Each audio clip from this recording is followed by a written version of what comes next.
Uncle Fred back again this week with my boy TK. TK, how you doing? We good? What's good, everybody? Good. All right, man. We about to do our TK weekly pick show, and been a great week in the NFL and a lot of crazy things we've been seeing this past week and stuff. And like I said, the NFL is a gift that keeps on giving. Dive into it. We do a little bit of college too, but really one thing is that big award show that's going to be on tonight. So we're going to talk about that. We're going to dive into week 14. Wow, already week 14 in the NFL. So we're going to jump on that right quick. So buckle your seatbelts and get ready for the TK and Uncle Fred Pick'em show. We'll be back in just a minute.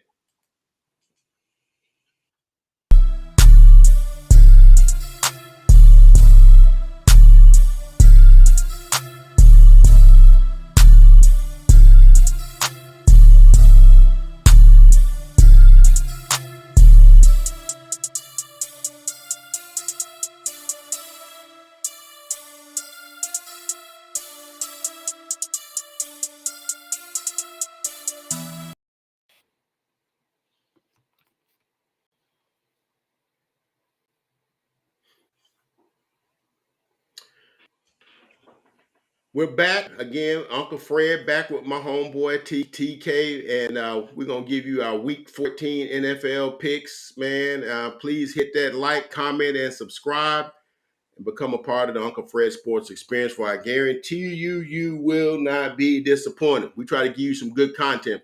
I had an opportunity. I was looking through the analytics and stuff like that on our channel. And I saw somebody that I didn't know who it was, but they sent a comment. They was like, "Man, y'all, I like to see two brothers up there talking. It's like y'all in the barbershop talking sports." It's like that's kind of the way. That's kind of the genre we trying to capture, man. You in the barbershop, which no reason for me to go to barbershop no more. But we, we can still have those kind of conversations and stuff, man. You go in those barbershops, man, you would think them dudes are NFL coaches, man. They had the way they break that thing down. And sometimes I'd be sitting in there and I'd be like, oh, it's time for you to get. I said, no, man, this stuff good. I ain't ready to get my hair cut left net because I want to hit some more stuff. Yeah. But that's just the kind of atmosphere I wanted to create when we did this. It's like just some guys sitting in the barbershop, just kicking it around, talking sports, talking junk. That's kind of the way I wanted to look at that. So anyway, that individual made that comment. Appreciate that. That's kind of what we're trying to do. All right, so we know the college scene went down last week. We picked the conference championships, four of them, right? Because the USC Utah game had already been played. Utah had already beaten them, so we went with the SEC, the Big 12, the Big 10, and the ACC. Okay, we picked those four games, and we ended up going 3-1. Both of us, we went 3-1, I think, because I think both of us picked Georgia. Both of us picked TCU. TCU lost. I think both of us picked Michigan. Michigan won. And I'm not sure if you picked Clemson or not. I think I picked Clemson. You picked North Carolina. So you went 2-2.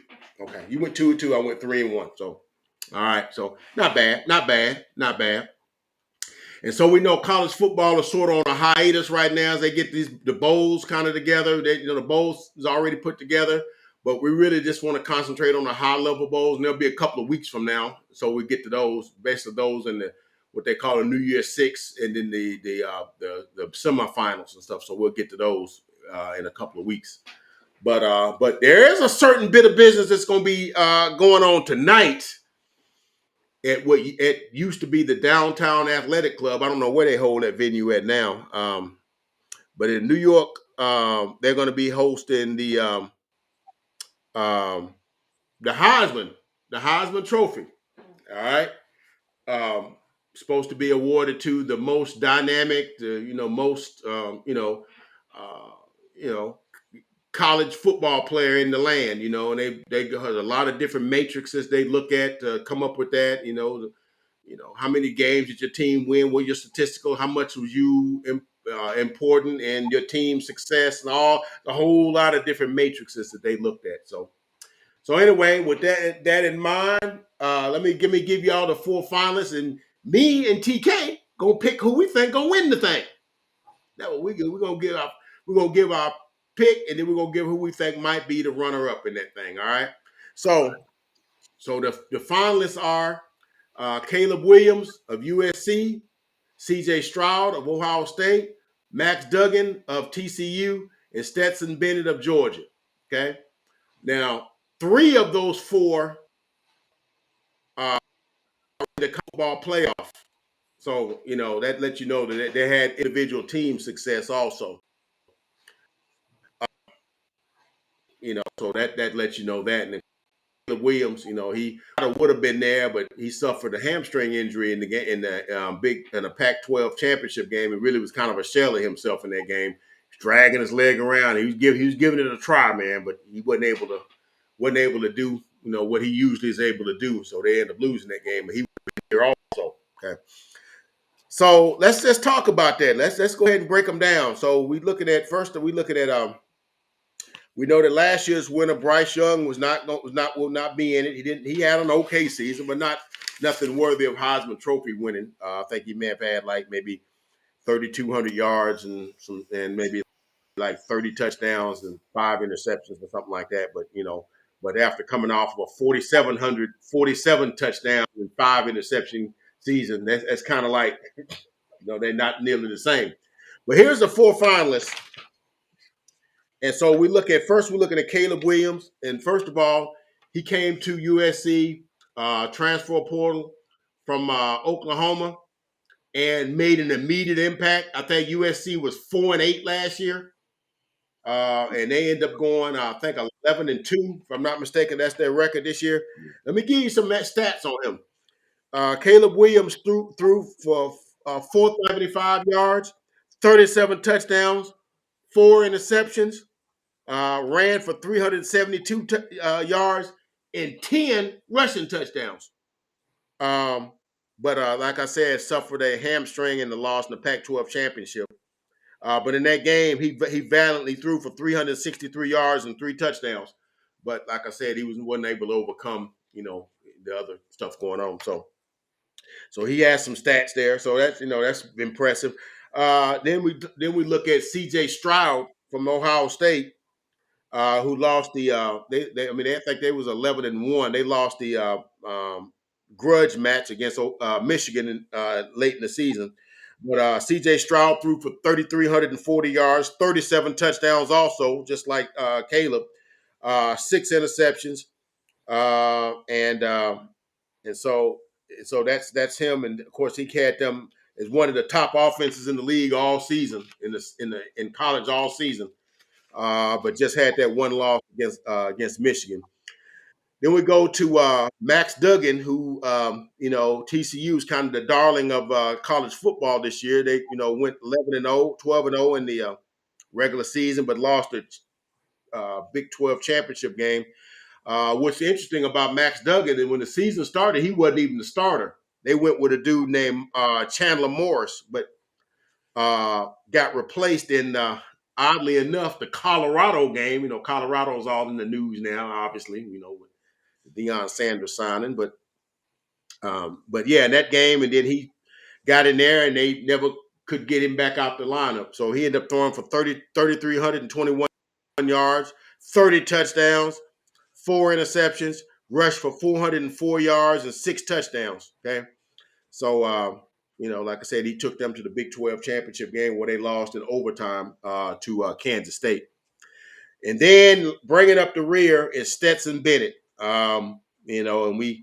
Stetson Bennett just to be the quarterback of probably the most talented team in college football. The Georgia Bulldogs are talented all up and down the offensive and defensive lines, skill position players, and all that coaching staff. They got talent everywhere, So basically, don't mess it up. He I got a laugh out of TK on that one. He threw for 3,424 yards, 20 touchdowns, and 6 interceptions. He also ran for 7 touchdowns this year. And, Georgia has a perfect 13-0 record. Matter of fact, in the last 2 seasons, he only has 1 loss. Lost to Alabama in the SEC championship game last year and has not lost since then. And he's been at the helm doing what he's done. So let's go ahead and just break this open. So I've given you all the criteria. I've given you the stats for all the quarterbacks, the records for all the teams. So let's talk about it. So TK, tell me what are you thinking? I know it's a nice field. It's a nice field. It's all quarterbacks this year. So in the last year we had a couple of quarterbacks and a defensive tackle, defensive lineman. I'm gonna say defensive tackle. And because I know Bryce Young, C.J. Stroud, the kid from Michigan. Can't remember his name off the top of me. It'll come to me in a second. And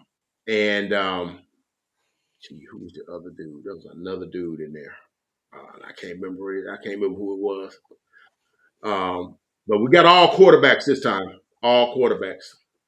So what's your thoughts on that? Well, the thing about it, man, I don't think we had running back or a receiver in the field this year who put together. Kenny Pickett was the other guy. Kenny Pickett was the other guy. That's who it was. Okay. It was three quarterbacks and a defensive player. A historic type of season this year. I think the closest guy that may have possibly broke in if he had more team success would be like a Bijan Robinson out of Texas. They didn't accumulate enough wins for him to get serious consideration, but there wasn't really anybody who just swept the field at the positions. So I get it, for that reason. I get it. There's 4 quarterbacks listed here. Stetson Bennett is kind of to your point, he's just kind of like a team success add-in type of guy for me. Respectfully, Tim. For me, man, it's really down to Stroud and Caleb. And both have a compelling case for different reasons. I think Caleb's the pop guy. Hasn't been a quarterback with more pop and wild plays this season than Caleb. His ability to throw the ball across his body, in motion, his feel for the game, it's been impressive, man. To me, he's probably top 2 quarterback prospect, irregardless of classification. So we know he won't be draft eligible till next year, but it's hard to argue there's two quarterbacks better than him in the country right now, let alone maybe one. So Stroud, man, I know his stats may not stack up side by side with Caleb, but I think the caveat for Stroud, man, is that his team on most Saturdays, man, they ran away and hid from the opposition, man. So he was done. Sometimes he was done after 2.5 quarters, 3 quarters, and so of course you don't get to run up your confidence in that situation. And despite that, still pretty nice stats. Still with a pretty healthy stat line. Despite that, and did a great job. If anything, he did a great job helping Marvin Harrison Jr. emerge as the best wide receiver in the nation, hands down. Mm-hmm. And so I think the way he was able to get a lot of guys involved, people probably know, or if you don't know, the top guy they had coming back, Jackson Smith and Gabba, has been injured all season. They won't have him for the college football playoff either. So, for a guy to be considered to be the number 1 wide receiver prospect coming back for this season, and to barely have him, but then insert Marvin Harrison Jr. into that role and have him emerge as the best prospect in the nation, I give a lot of credit to Stroud for doing that. To me, man, I think what plays into it for me, Caleb and CJ have bad losses, man, that both occurred on the last time they played football. Uh, Credit to Caleb for, you know, playing through the injury, but you know they got handled by Utah, and it was a rematch. And Stroud, you know, rivalry with Michigan at home, they put the boot on them. So, you know, that considered, man, with both of them having, you know, the type of losses, and it's like, Caleb's got the better stats. Mm-hmm. He has more wow plays and pop plays. You know how these novelties become looking for Heisman moments. I think Caleb will have a highlight reel of potential Heisman type moments. Not necessarily that signature win. I think that's what, you know, beating Utah and getting into the college football playoff would have done for him. Is solidify that aspect of it. But as far as just what he did on the field this year, I think double-digit touchdowns on the ground is important to state as Very well. impressive to me. That's very impressive to me. Yeah, yeah, his versatility is there. His wild plays are there. I go with him with Stroud as the runner-up if it were me. And what say you? Well, this is an interesting pool of Heisman candidates, and I want to kind of be real careful how I say this. Um, it's sort of like two, like almost like can't miss stars that gonna play at the next level, and you got two kind of like feel good stories, if you understand where I'm going with that. Okay. Yeah, Um, and you got a couple of guys that's going to be like one dude is going to be a top 5 pick this year. One guy going to probably be the number 1 pick next year. And you got a couple of guys that are probably going to be, holding clipboards. I mean, I no disrespect, no disrespect. It's just things that CJ and Caleb can do that, you know, they not gonna be able to do. Okay. There's throws that CJ can make, and he's big too. He's like 6'3", 215, 220, big dude, And Caleb Williams, and I didn't realize how big Caleb Williams was. Caleb Williams is a big dude, man. And you start looking at how dynamic he is. He's able to throw for over 4,000 yards and rush for 10 touchdowns. His versatility is like unmatched, man. And you know, and really, I didn't watch a lot of Oklahoma last year, but I watched a good bit of USC games this year, and I watched some of them games. Dude, sometimes it's just you can't do nothing with that guy. I yeah, saw some of that. he's a game. And then you look at CJ Stroud, and like you said, he didn't have the benefit of his best receiver. They're coming back, Smith and Jigba. And like I said, he had to elevate Marvin Harrison. Marvin Harrison kind of became like the best receiver in the country, and they got elevated. Can you imagine what kind of stats he'd have put up if he'd have had it? And Jigba missed about 6 games, Yeah, and he has made the decision not to play in the CFP. And if at first I was kind of like, dude, you got to want. But if you're hurt, you kind of don't want to jeopardize that. You kind of want to get your draft stock up. So I kind of get that from his side of the coin. Um, you know, because one side you might say, well, gee, y'all could be playing for a national championship, but yeah, but he kind of had them hamstrings. You kind of got to be careful with them hamstrings. They don't really, you know. I'll say this, man, because it's, without us going left with it to another subject, but I disagree. I'll say that. I think he should suit up.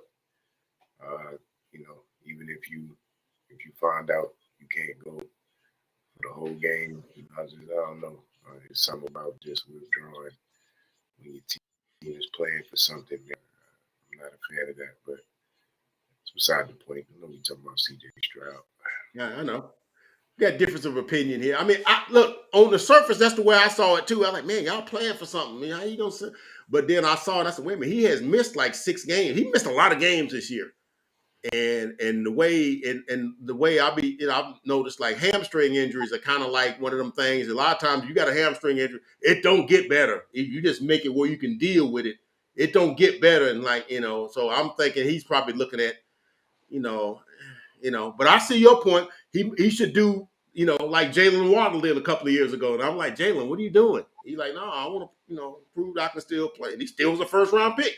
He was out there hobbling around against oddly, it's interesting. He's out there hobbling around, ain't played 5, But he's like, I want to get in here because my team's playing for the whole thing. I kind of want to show it. I'm in there with y'all. I mean, I get all that, And it George didn't hurt Pickens. him. It didn't hurt him at all. George Pickens. So George Pickens. Credit to George. George Pickens. That's another one. I ain't thinking about him. Yes, it's another one. George Pickens have been hurt already. That's why the Steelers was able to get him when they got him. Shoot, they got a steal too. They got a steal. Yes, they did. Sorry, I didn't mean to break. I'm sorry. I'm sorry, man. I should have brought that up. Sorry. I'm sorry. Salt in the wound, man. Salt in the wound. Sorry, man. I'm sorry, man. That's on me. That's on me. Sorry. Yeah, man. But that's my only thing with it. A little disappointing that hey man, just try to give it a go, suit up, be there with your team. If it don't work out, that's fine. But just kind of waving the white flag, I don't know, man, if that's going to become like the thing to do. A trend. Yeah, I don't know about that, man. Because from what I heard, he wasn't the only one that was opting out. It was like us, wasn't it? 2, 3 guys. I'm not sure yet because I haven't kind of wait till like closer to game day to see the injury reports and stuff like that. So I'm not sure. Yeah, I read there was a couple of guys, 2, 3 guys that weren't gonna play. They were gonna make themselves ready for the draft and different reasons or whatever and stuff. And I was like, wow, y'all playing for national championship. I don't know, but like I said, you got them guys got to make decisions for their own thing. I get that too, but yeah. I know. I don't get that. I'll say that. I don't get that. Okay. I don't get that. I get what I get from it. That there's probably pressure from decision makers who have a vested interest in your success. Right. I get that, but I don't get the player not wanting to compete when there's something to play for, man. I just think we got to keep that type of integrity in the game, man. Especially right. You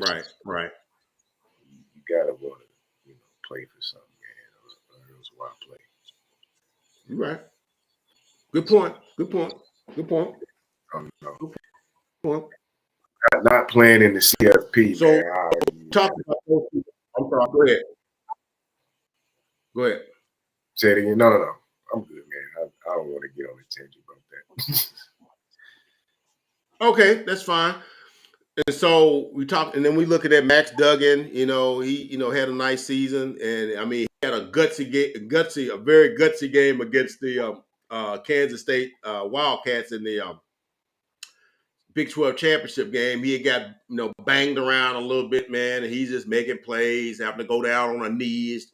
I mean, it was gutsy. They played. They John Wayne'd it up for him. I saw all that too. They John Wayne'd it. Look at the guts on that guy. I get it. I get it. I think they were trying to play that up a little bit.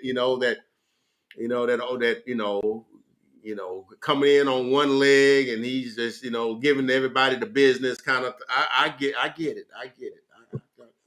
At point ain't lost on me, right? I get it. All right. But he had a nice season, and Texas Christian kind of came out of nowhere. Nobody had them in their college football playoff thing. If you tell me you had them in there, you lying. You didn't have them in there. And a good reason that they're in there is because of him and Johnson, the receiver, obviously. I can't remember his first name, but he's Is it Quentin? Yeah, I think it is. I think it is. But yeah, they wouldn't be where they at if Duggan and Johnson didn't do their thing. So he gets some credit for that. So but I'm really if you're surprised asking me, that nobody maximized on like the Duggan and Johnson. That's just sounds like a marketing slogan. I don't know. Duggins and Johnson. I think they yeah, somebody missed yeah, the mark it do, don't it? It do kind of, don't it? on Yeah, somebody was asleep at the that. wheel at that from the marketing angle. Yeah, Yeah. yeah. But anyway, man, don't let me stop.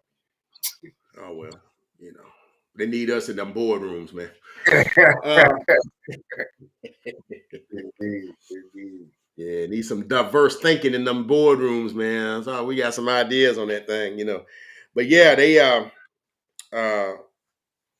so yeah, he did that. Like I said, he threw for 30 touchdowns and 4 interceptions. He had a nice season, man. I'm not, rushed for 400 yards and 6 touchdowns. I mean, he had a nice season, man. And like I said, TCU wouldn't have been where they were. I mean, they're in a college football playoff, man. I'm like, wow, TCU really in there, man. They really in there. I'm like, hmm. So, and then bringing up the rear, you got Stetson Bennett. Like I said, he not big. He like 5'11", like 215, 10 pounds, or 210, 215 pounds. Like, not a big dude. He just plays, and every now and then he'll make a nice throw here, there, and he'll run for a first down and that sort of stuff. And, he's capable. He's a capable quarterback, and I just think he gets the benefit of playing behind probably one of the best offensive lines in the game, so he don't get pressured, and then they run the ball so well. They actually run it more than they throw it. So, and so you got that going, and then you got, like you said, two of the best tight ends in the game. I can't remember you guys. Golly, can't remember, but I know Brock Bowers, and I know the other guy, that big dude, the other guy, the huge dude. Darnell Uh, Washington. yeah, Washington. So you Washington. got those bookend tight ends, a good offensive line.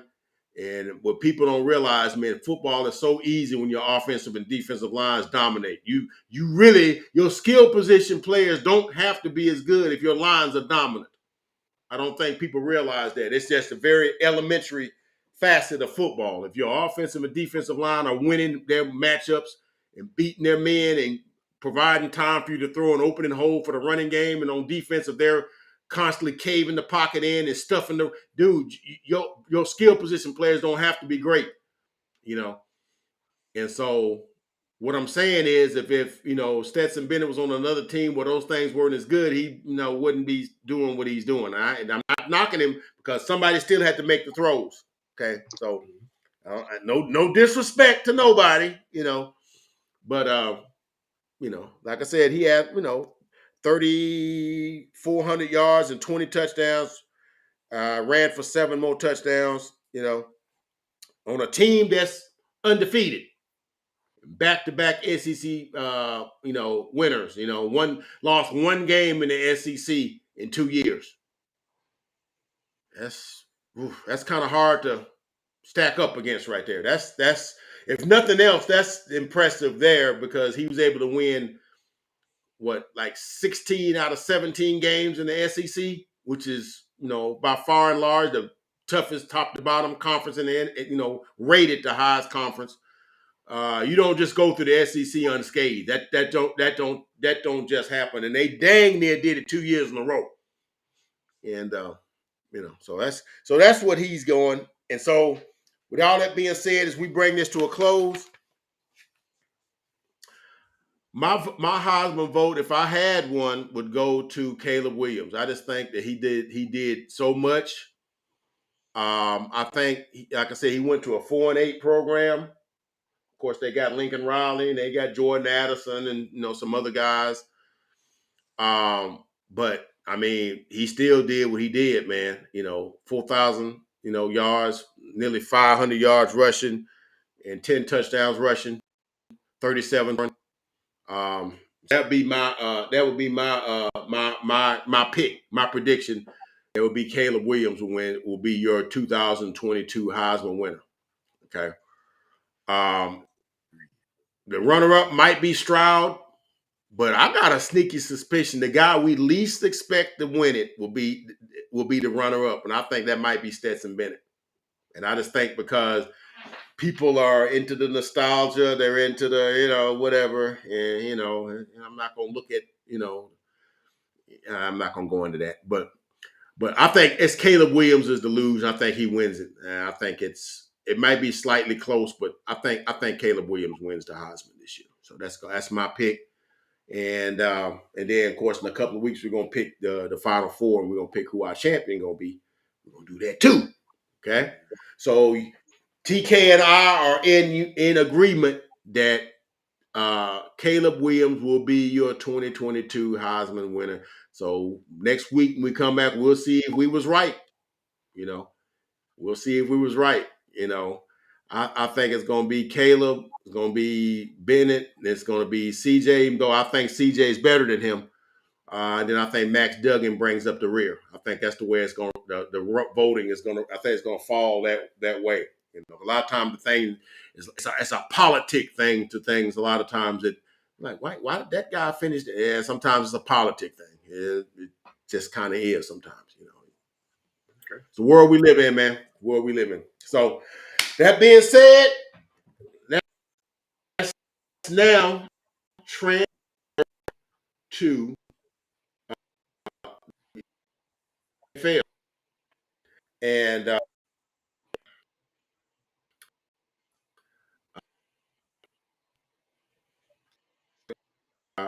thanks.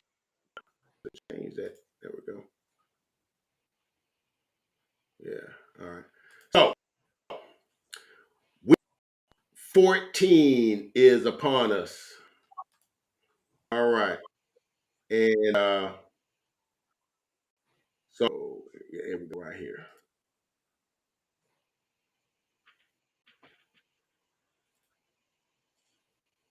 All right. So week 14, NFL, week 13 went out with a bang. The last two games was we talked about it. A lot of times what y'all don't know, the show that goes on off air is sometimes better than the show that goes on air than we do. Because a lot of times we talk about issues off air that don't make the show, it don't make the cut. It's on the cutting room floor, Sometimes the show off air is better than the show we put on. All right. So we talked about that, we thought like the last two games of the NFL game was some fugazi, man. I was like, what are y'all doing? Come on, dude. What are we doing here? Very suspect. But it's compelling. It's compelling,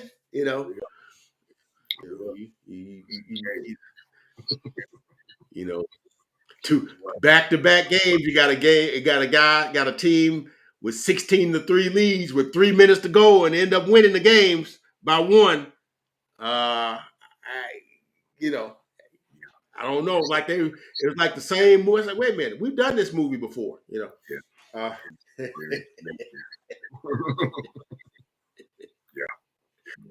Oh man, in each game there was always something I thought boneheaded that the team did that gave them because anytime a team comes back with deficit, somebody you had to have help.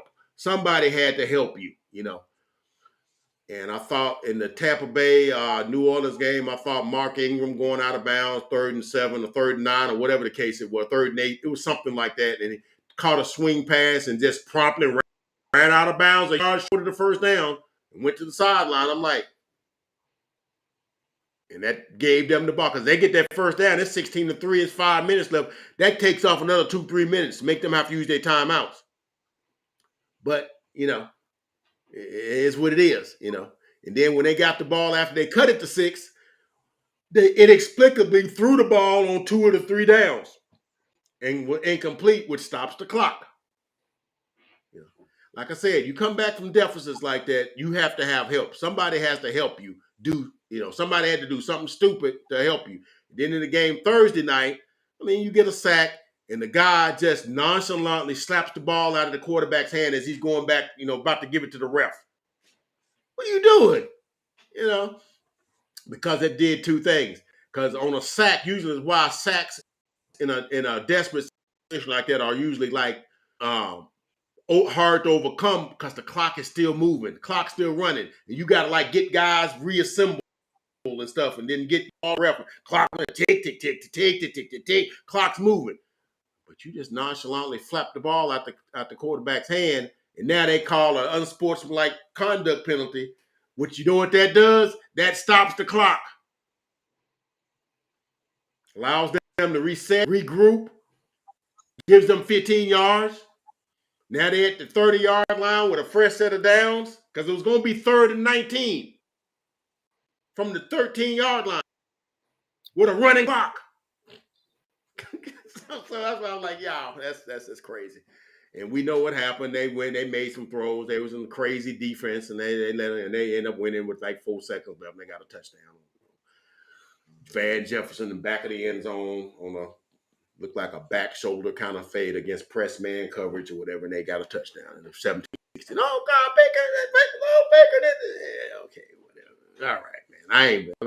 All right, but that was the week that was in the NFL. Saw Cincinnati upsets Kansas. You know, got some explaining to do, man. Joe done got you 3 to do. Something got to be answered, you know. And but that was just some of my questions of last week. But enough of that. We gotta get into this week, man. We got some good games. We got some not so good games. But be it as it may, we gonna talk about them. So let's go ahead and get started, man. Anything you saw this week that jumped off the mat at you before we get into this? In reference to last week, or just for this week's matchup? Yeah, just anything that jumped off the mat to you. I think you covered a lot of it, man. More so for me than anything as far as on the field stuff. That Bengals Chiefs rivalry, man, it's getting real. And we haven't really seen anybody, be able to one up Pat quite like Joe and the Bengals. So, yeah, man, I do like what's brewing there. I hope we get to see them running back again in the playoffs this year.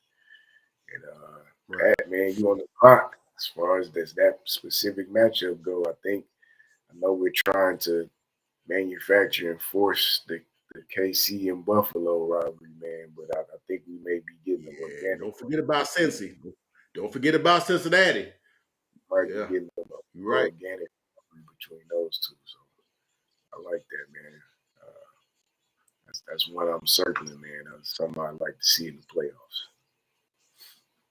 So that's good. Yeah, the NFL smart. They'll try to get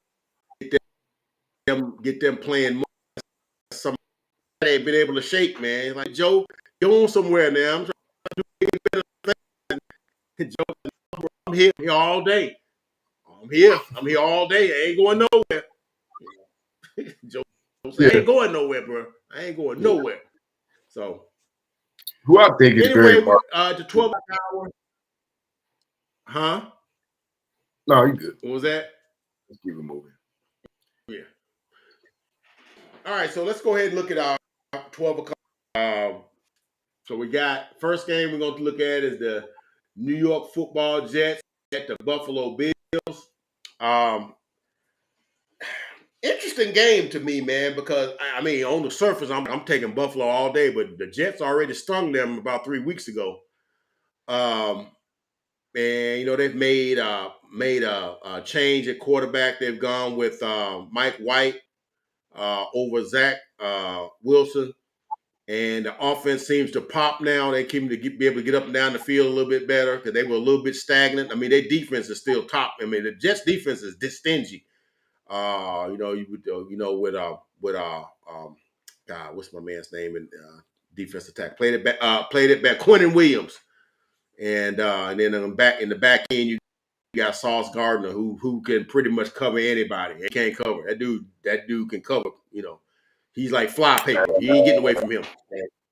DJ Reed's having a great season, so I wouldn't want to keep DJ Reed. Oh yeah, DJ Reed. I think that's very key to their defensive success, man. You may not want to throw over there at Sauce, but you can't go bully DJ. So got two solid cornerbacks, man. That's Right. that can really help your front four get pressure when you got two guys Right. the other team don't necessarily want to throw at. That's exactly right, because that makes it where your guy ain't gonna be open right off the thing. It's like, oh dang, he got to work to get open, and that's that extra 2-3 seconds. Them D linemen, that Quentin Williams is. And I'm trying to think what the other D lineman. I can't think of them. They can get pressure. They can get pressure. So, interesting game. Um, Bills, kind of had some hiccups against Miami. Earlier against Miami, but against Minnesota and against Jets. But the last 2 or 3 games against Detroit and New England, they've kind of righted the ship, and I think they're kind of headed in the right direction right now. So I got the Bills, but I think the Jets making a nice game. I think the Bills by a touchdown. But I got because I think Josh Allen is just that dude. Him and Diggs and uh, uh, uh, uh, Isaiah McKenzie and Gabe Davis. I think that's just too much. They got some nice corners, but I think the Bills kind of have like too much. They got too much, and then they're trying to start to run the ball a little bit now. Because they've realized you can't just run Josh. You can't just do that. You're gonna have to diversify that thing a little bit. And I seen when they played New England, they were running the ball some too. They starting to get James Cook involved in the running game a little bit. He's pretty nice out the backfield too on passes and stuff too. Um, so I got the Bills. What say you? Well, as you've already said, the Jets already got the best of the Bills this year, which motivated team in division Of to come course. back and get their league back. So can't discount that, and they're at home. Um, the Jets really need to win though, so that there's also that they need to win this game despite already beating the Bills, just for the sake of standings. Kind of want to get this game, so I do expect it to be a really, really solid competitive game. But I think we'd be remiss not to mention, man, for a team that already lost Micah Hyde on the backside of the defense, losing Von Miller on the front, that's a major loss. Yeah, I forgot to mention that Von Miller out for the season. Yeah, that is so disappointing right there, man. I forgot to Yeah, mention. Yeah, that was some tough news to hear that right there. you know, Tough that's a news. team Tough that news. lost two of their, Yeah. top defensive players, man, at critical positions. So um, I wouldn't discount that, especially to your point, the way Mike White has been able to sort of take over the reins of the offense and move the ball a little better, get Garrett Wilson down the field. Um, he's really starting to pop and emerge as the go-to guy for them, as expected, considering his draft status. Corey Davis, falling into more of what his role is as a true two, uh, allows him to, play really well in what's expected of him. Um, they have a lot of skill position talent over there, so I do expect them to be able to put up points, especially with the losses you mentioned. Um, that being said, I'm with you. Uh, Josh Allen will be looking for some get back. They're at home. Yeah. I do think it's going to be a rugged game, so I'm not necessarily expecting either team to really go down the field at will, especially Buffalo and how they've Right. been able to do that consistently throughout the past couple of seasons. I don't expect much of that. It's more of a hard-nosed football game, but give me Josh Allen and the Bills at home, no question. So, in an addendum to what you just said, Josh Allen actually didn't play well at all in the loss to the Jets, and he said as much in the press conference. So he's looking to get, um, you know, and you like it when a guy don't do it. And he said, "Look here, man, it begins with ends with me. I like when dudes do that and like, hey, man, I ain't blaming no dude. That's on me. Ball in my hand every snap. That's on me. And you like it when dudes account for themselves like that, man. So So if I'm the Jets, I'm looking out. That dude finna play. He finna play. You're not finna get that from him the next game. So that's why I got the Bills. I got the Bills winning that one, and we'll see what happens there. So Diggs and Sauce, man. I don't know how often they'll match up. You may see a lot of DJ Reed on Diggs, but could be fireworks. we'll see. Yeah. We will see. Yeah, we will see. Next, this game is kind of has some significance to me. You got the Houston Texans at the Dallas Cowboys. Take the lead. Look, man, I'm gonna say this. I think, man, the only thing that'll make this game closer, I think the spread was, I think at one point in this week, it was 18 points. And I'm like, man, that ain't Alabama versus Austin Peay. What, 18 points in an NFL game? Yeah. So I think the spread is 16 and a hook right now, 16 and a half right now. I think the only thing that keeps this game close is like the outside of football things. You know, there have been some things happened this past week with the Cowboys with respect to, you know, the Odell Beckham thing with Jerry Jones and that cloud going over there, and you don't know how the players reacted. You know, they made like, man, we rolled out the red carpet and it's like kind of like, yeah, it ain't gonna happen. So we kind of look.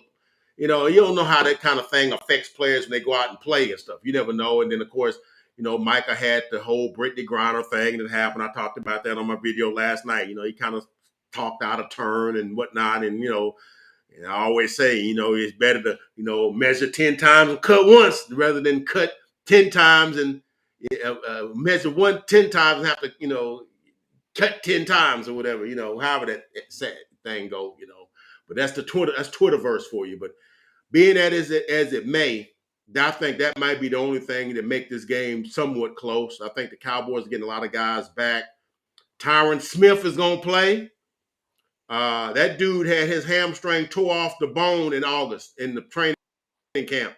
And we already chalked him up as not playing. He's not going to play none this season. He's 31. He's on the back nine of his career. He's not playing no more this year. He's looking for next year. And but he a different kind of dude, though. He a different kind of dude, man.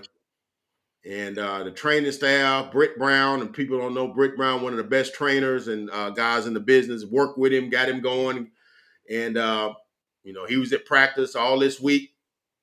And I think he's going to be on a pitch count, probably like a 15, 18 play, he ain't played since last year. So you don't expect him to go in and play a full game. Your body got to adjust to that kind of. That's how you get hurt trying to play a full game, you know, again. So I think the emotional and psychological lift we'll get from that guy coming back. Eventually, what they're going to do, he's going to put him in left tackle, move Tyler Smith to left guard, and you're going to have Jason Peters as swing tackle. And then the guy that was playing, I think his name is Connor McGovern, I think, and he'll be the swing guard. So you got depth now. So I think they're looking at that. I think James Washington's going to play. He's been Bigfoot all year. You know, we've heard there was a James Washington, but we ain't seen him. So, so I think he's been at practice this week, and he'll get a look. So what I would like for the Cowboys to do, get the hay in the barn early, and let's get in the house. Get the hay in the barn early. Let's get in the house. Get this game out of reach about in the midway through the third quarter. Let Dak rest. Let some of the backups play. Get them some playing time. Do not let this game get into the fourth quarter with a game that's in question, because this is a game you should get your guys healthy. Get guys that don't play as much, because you got some problems at cornerback. You know, Anthony Brown got torn Achilles last week. So we're going with Kelvin Joseph. You know, that's tough. Achilles is one of the nastiest injuries you could suffer, man. That's so you know, prayers up for Anthony Brown. So Kelvin Joseph will be starting. They'll be bringing in Deron Bland, who got 2 picks last year. He got 3 picks and ain't played for like 3 or 4 games. Got almost more picks than anybody. He got as many picks as Diggs got. So So we got that guy going, but I got the Cowboys winning, man. I said all that just to get back to the premise. I got the Cowboys winning. I even put it on my channel earlier this morning. I got it 35-17 Dallas. I got Dallas winning.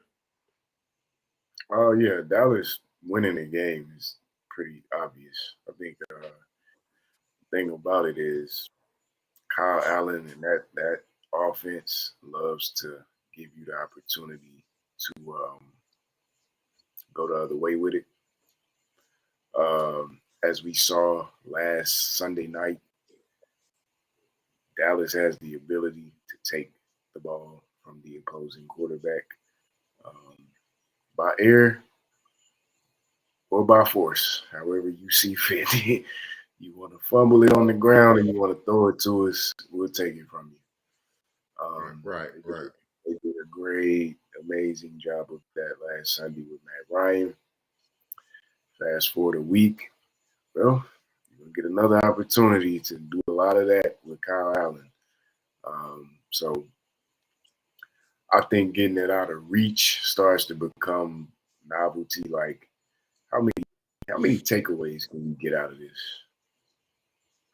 If I'm those guys, I'm licking our chops. Like, man, we look at our performance last week, man, and then look who's coming into town this week. Here's another opportunity, man, to put the game away. Playful banter. You never want to disrespect any NFL team, but Right. if I were the Cowboys this week, my offense, my defense, I want to have a friendly challenge, man. Who can score the most points? Right. Of that defense, I'm like, man, we try and take two back to the house. We try and match y'all points, man, on the board. Because this kind of feels like one of those games. That Texans offense, yeah, it's the worst team in the league. So, Right. You get a sense of what comes with that. So yeah, man, hopefully they do get the job done, get them in, get them out, get some guys rest, get some other guys some opportunity. I think takeaways, man. Takeaways is actually what could put it to bed pretty early, man. Some nice takeaways. So if I'm Micah, man, all that other stuff, Twitter opinions, whatever. It's football time. Lock in. Trayvon. I just hope Kyle throw me a lollipop. The rest of that defense, man, we trying to make plays today. So yeah, man, I'm just saying. I think it's a matter of how they win, not if they win. So yeah, enough of that. Yeah, I got the Cowboys winning, and like you do, and we talked, and then course like we was talking in the show that didn't make the show. I'm happy that we got leaders on the team that can get the guys focused, because I think all they were saying all this week, because I know a team playing a team now, you're probably one of the 2-3 best teams in the NFL. You're playing arguably the worst team in the NFL, so the mindset might be we can just go in, man, we can just do anything we want again. And I think Dak's been telling them all week, guys, we gotta respect every opponent. It ain't about that. We gotta prepare just like we playing Philly. That's not, let's not get caught up like that, because even though that we feel like that's a bad NFL team, I'm still professionals over there. They still, and teams have pride, and you be like, oh man, they think we shouldn't even play. And you see, you get a better game out of them than you thought you was gonna get, So, but I still think Cowboys will win. That win going away, but that's just, you can't take nobody lightly, because on any given Sunday, anybody can be beat. So, absolutely. All right. Next game, Minnesota Vikings at the Detroit Lions. Now, this is an interesting game because Minnesota is 10-2 playing at Detroit, but Detroit's a 2.5-point favorite. What am I missing here? Right. I'll take that back. This is a little interesting. Well, TK, am I missing something here? Well, Detroit, we said it earlier in the season, and we more than halfway about a third way through now, and it still holds true, man. Them guys, they gonna compete. They're competitors over there, man. They have a coach they fight for. They've been able to itch out some wins recently. Not the most talented, but they give. When I say not the most talented, they do have a lot of talent. It's just they got to put it together. So on certain Sundays, man, you got a lot of young talent, but you may not have a lot of established talent, but they have a lot of willpower, man. And it comes, they're an extension of their leadership, man. So I really like what Dan Campbell's doing there with them. So, as much as I do think Minnesota's going to win the game, I do take that back, man. I got to show some love to Detroit, man. And, the way that they give it up, man. They work hard. That's all you can ask for. They out there, they work hard. They do got Jameson Williams back now, so they got another piece to work with on the offensive side of the ball. Getting healthy, man. DeAndre Swift is out there. Yep.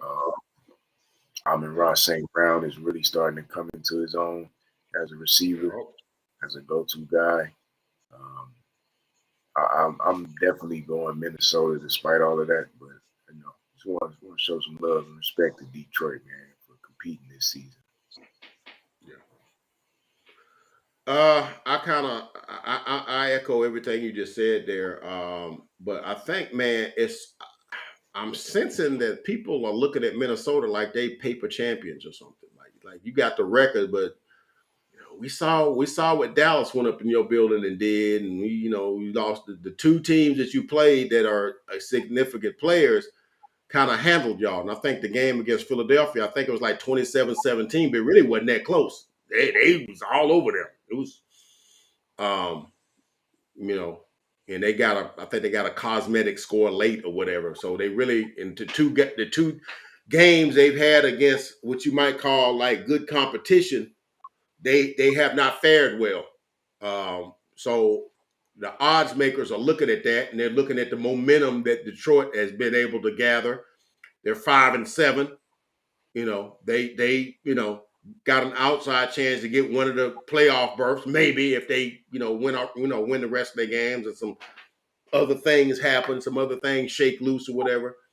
And like you said, Jameson Williams is back. Jameson Williams is dynamic, man. If that dude is like 95% of what he was when he was at Bama, it's gonna be hard to keep that dude in front of you. So we just gotta see what he is. We know that's a tough injury, especially with receivers that have to cut and that sort of stuff, and plant and cut and stuff. That's always tough. So we'll see what happens. I'm pulling for the upset. I think Detroit might win it. I think they might win this. For no other reason that I don't know, man. There's something about how Detroit been playing. I don't know, man. I don't know. Common sense is telling me pick Minnesota, dude. Pick Minnesota. What are you doing? Pick Minnesota. But it's sort of like a gut feeling, man. Detroit gonna win that, man. They at home. They're a different team at home. They play a whole lot better home than they do on the road. Like I said, people been doubting Minnesota all week. I'm not one of them, but I'm gonna go with Detroit on this one. I'm gonna go out on a limb. Hope it don't snap off on me. I'm gonna step out on that limb. I'm going Detroit on this one. I'm going against the grain here. So we'll see what happens. So I got the Detroit Lions winning in an upset, a slight upset, slight upset. TJ Hawkinson Bowl. Huh? It's the TJ Hawkinson Bowl. I think this is his first opportunity to. Yeah, right. I hadn't even factored that in. Yeah, the TJ Hawkinson Bowl. Y'all didn't want me, so now still think that's one of the strangest things to trade a dude in-house in division. You just don't see that. There's something going on there, but we'll move on. We'll move on. I think that's kind of weird to me. Yeah, it's a natural motivator for him. So that's that do the fantasy football thing, man. That might be a guy you pick up. You might be looking for some revenge. Yeah, you might want to start T.J. Hawkinson this week if you're in your fantasy team. If you're into that sort of stuff. And don't sit him. Start him because he gonna have a chip on his shoulder about the size of I don't know a cinder block. Yeah, yeah. Um, Right. so so moving on here. Now we got the Philadelphia Eagles at the New York Football Giants. Now, yeah, Take the lead, man. It's the NFC East. you know, look, man, Don't I you might lose. want the Philadelphia Eagles to lose this game and set up the game 2 weeks from now, but I can't in good conscience pick the Giants, man. Not in good conscience, not in good football astuteness and analysis. I can't pick them because the Giants really have one player. They got Saquon Barkley. I mean, you can say Darius Slay. He a nice receiver. He's okay. James he's okay. The Philadelphia got that's a squad. You know, Jalen Hurts is making a bid to be MVP. He's having MVP like stats, and I was wrong last week. I thought Tennessee was going to handle them with their physical approach to the game, and they just got mollywopped. Okay, they got Yeah, mollywopped, and Jalen threw for like almost 400 yards and like 3-4 touchdowns. yeah, And AJ Brown played so good, he got the GM fired. yeah. More on that later. Wow. He played so daggum good, he got the GM fired. They fired that dude. That dude got like a 20 game over 500 record since he been GM. But the one bad move you made, you didn't keep this dude, and he came back and he He made what more the than heck one. AJ Brown do? Like 6 catches for like 200 yards? No, it wasn't that bad, but it seemed like it was. Every time I looked up, man, he was smoking some Tennessee Titans. Their back pockets were smoking. Every time I looked up, smoking. You know, they up and they go to the sideline, they fan his back end because it's on fire. He getting burnt every time, man. So yeah, got the freaking GM fired. Uh yeah, man. So yeah, Philadelphia, yeah, man, they're a problem. I wish they wasn't a problem. They're a problem. They're a problem. And you know, if you want to stop him running it, fine. He'll throw it like they did last week. You know, and if you want to stop him throwing it, they can just go to Miles Sanders and he'll get you 75, 80 yards. And then Jalen can run it and get you 55, 60 yards. And they can pick your poison, man. They can get you any kind of way. So I got Philly. I think the Giants play a spirited game and keep it within 10 points. But just to give respect to with the job that Brian Daboll has done, they was able to tie the Washington Commanders last week, a game they probably should have won, but you know whatever. I watched the game; they kind of frittered that thing away late, but you know whatever. And end up, I think they didn't they lead most of the way, and the Commanders tied it at the end. Oh, I got Yeah. it backwards. Yeah, No, that's what I that's thought. how. That's how. So I think that with the way that Dayball has his team playing, you know, at some point talent has to win out. You know, you can scheme and play clean football. I mean, that'll get you certain places. But when you're playing against a team with superior talent, sometimes they just got more horses than you. You know, you may do everything right. You may be in every place you're supposed to be, run every route precisely, block every person just like it says in the textbook how you're supposed to do it. Don't jump offside. Don't make no stupid penalties. And the other team just got more horses than you. And I think this is one of those cases. The Eagles just have more horses. They're just better at their position than you. So no matter how well you do, they're better than you. And so I got to that. Yeah, I'm Now, brief, man. I got Philly in a close one. okay, you thinking a close one?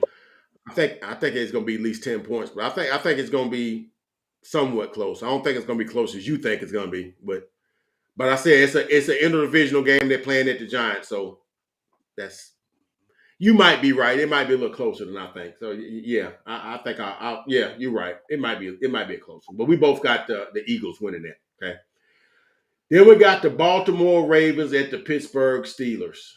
Now, under normal circumstances, I'm going Baltimore all day, every day. But without L. Jack, and you're going with Hundley, I got the Steelers winning that one. They're playing at Pittsburgh too. Not that I particularly think Pittsburgh is, okay, defense stuff, and Kenny Pickett, he's figuring it out, figuring out how to get the ball to Pickens. Pickens got to keep, chill out now. He gonna get you the ball, dude. He gonna get you the ball. Chill out. But he know so like I said, normally I pick Baltimore because I think, you got L. Jack, and I just believe in Baltimore's organizational strength. They just seem to, no matter who's out there playing, they maybe their fourth string running back, fifth string defensive lineman. They just seem to figure out a way to win stuff. But if you ain't got that number 9 behind center, it's a different game. And I think Pittsburgh is gonna eat Hundley's lunch Sunday, and they won't be back right until they get L. Jack back under center. If he gets back under center this year, because that dude kind of don't have a contract, so I'll be playing a lot. But anyway, moving on. I got Pittsburgh winning that one. Yeah, man. No, Lamar takes a lot of spice out of this one, man. Not having number 8. Yeah. What did I say? Number 9? Yeah, number 8. Why did I think he was number 9? Well, yeah, right. 8. Takes so much zest out of the appeal, man. I'm leaning Pittsburgh as well. It's actually this is like the George Pickens Bowl in a way, man, because Baltimore passed on him. To the chagrin of a lot of more fans wanted George Pickens, and they ended up passing on him, and they picked the in the second round. They passed on him, and they went with the injured defensive end. With David Ojabo. Yeah, David Ojabo, right. That's like a thing, man. That's like a thing between the fan bases. It's like, man, Pickens was supposed to be our guy, and he passed on him. Pittsburgh picked him up. So, yeah, man, get your popcorn for those George Pickens, Marcus Peters snaps. That's got an opportunity to be very exciting, man. Especially with the Go ahead. No. I was gonna say I'm gonna handicap how many personal fouls Marcus Peters gonna have because he's in the house. I got it at 2. I got Marcus Peters with 2 personal fouls. Yeah, man, that's Marcus Peters a little fiery. He's a little fiery now. Oh well, of course, and so is George Pickens. So just that matchup alone, man, it's almost worth the price of admission by itself, man. Even without Lamar, probably a couple of unsportsmanlike conducts or something in there too. Yeah. Looking forward to seeing this. Yeah. The Pittsburgh's rounding out as far as getting a little more healthy. They got T.J. Watt back. Right. They're at home. It's a Mike Tomlin team. They're gonna compete. I'm going Pittsburgh, man. That offense that Baltimore rolled out when they lost Lamar last week, not that inspiring. I think Pittsburgh holds serve at home. They do just enough, put up enough points. They'll get it done. They'll win this game. And that's right. Yeah, long term, well, short term, long term, I think, there's. I hate it for Lamar, man. I had my fingers crossed all year for him to just get through the year. Didn't happen. So, the situation is what it is now. Wishing the best for him despite it. But it's probably going to be some level of talk about, whether or not he comes back, depending on how they're able to sustain the next couple of weeks without him. So, we'll see. I hate that to be, the last game he ever plays for the Ravens. kind of was, but that's, it's a conversation for later. That's actually out there. That's out there. That's not like something that's conjecture. That's out there. That's a for real possibility. So yeah, that's tiptoe around. That's a real thing. We Yeah, might have that, and we don't know. yeah. A lot of stuff got to be worked out. We don't know. There's a team or two I love to see him play for, but that's here nor there. We doing picks. I got Pittsburgh. Got Pittsburgh. We both got Pittsburgh. All right, a lot of other stuff going on behind the scenes there, but yeah, we both got the Steelers in that. And next was a game of interest to you. You got the Jacksonville Jaguars and the Tennessee Titans. Now I'm going to hand the mic to you because that's your team. I know they're coming off of a sort of a stinker, and that's kind of an opportunity. You don't want to play a good team, after they kind of done had it. But I'm gonna hand it off to you. What's your thinking on that? They rarely ever have a lot of trouble with Jacksonville. It's an opportunity for Derrick Henry to go vintage Derrick. I think when he sees the Texans and the Jaguars, he starts licking his chops. Yeah. My theme, though, what's been my theme the whole year. If Traylon Burks doesn't play in this game, you just don't have a lot on the outside, man, to keep the safeties where they belong. Right. So I know people because it's funny and the timing being what it was, and I do think it contributed heavily, but it's not the only reason. Robinson believe, man, you look at the losses the Titans have this season, and I told you this last week, man, and they held serve for the Eagles game as well. When they run against good teams, man, they just can't generate enough points to keep up. They lost the Chiefs game because they didn't have a receiver on the outside that can make a single play. They lost to the Eagles, man, because they couldn't move the ball, man. And the guy that he gets to replace AJ's production, man, it's unfortunate it happened because it happened on the guy actually scoring a touchdown. But, he gets hurt. He leaves the game, doesn't return. Yeah. Who do you have, man? I just think you've been looking like I have all season at that team. There's a lot of misses in John Robinson's resume. There's a lot of draft misses. You got to remember, man, he used several first-round picks that haven't, produced for us, man. And, he did draft the offensive lineman with the first-round pick who barely made the season with the team.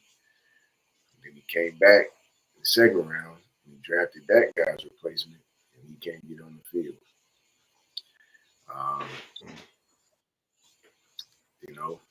He drafted a cornerback with significant injury history in Caleb Farley. Caleb Farley out of Virginia Tech. Yeah. And we hope Caleb can keep developing, man. But as it stands right now, man, he hasn't been able to put it together, man. So it's like I think it's the most egregious thing John Robinson did in his tenure was obvious, and it's highlighted by what happened last Sunday. But it's a lot more than that, man. It's also like what even I told you in this off camera, but when it happened, it's like, okay, well, if you're gonna trade AJ, man, the solution isn't to just draft a young guy. You gotta draft a young guy or two, and then go get some veterans. It can't just, and then go get a vet. I mean, yeah, and preferably not a guy coming off an ACL too. And that's what I'm saying, man. So it's just a lot of decisions John Robinson made, man. I think you start to see those decisions playing out on the field, and it's just kind of like Mike Vrabel's ability to put together a team that can compete and win games ugly, I think, for a time overshadowed a lot of the mishaps that John Robinson in the front office, right. Yes. There's a couple marquee games the Titans have had this season that I don't know how you look at those games and you say we're in a tier with these teams because they're not.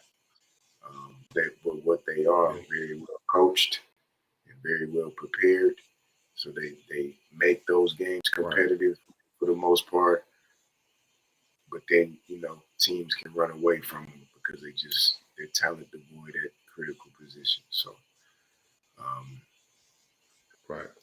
that makeshift offensive line needs a lot of work, and it wasn't addressed. Which is, again, if you're a part of the Taylor fan base, hurt too. Losing Taylor Watt, that hurts. That hurts a lot. Having certain contingencies, man. It's just like I think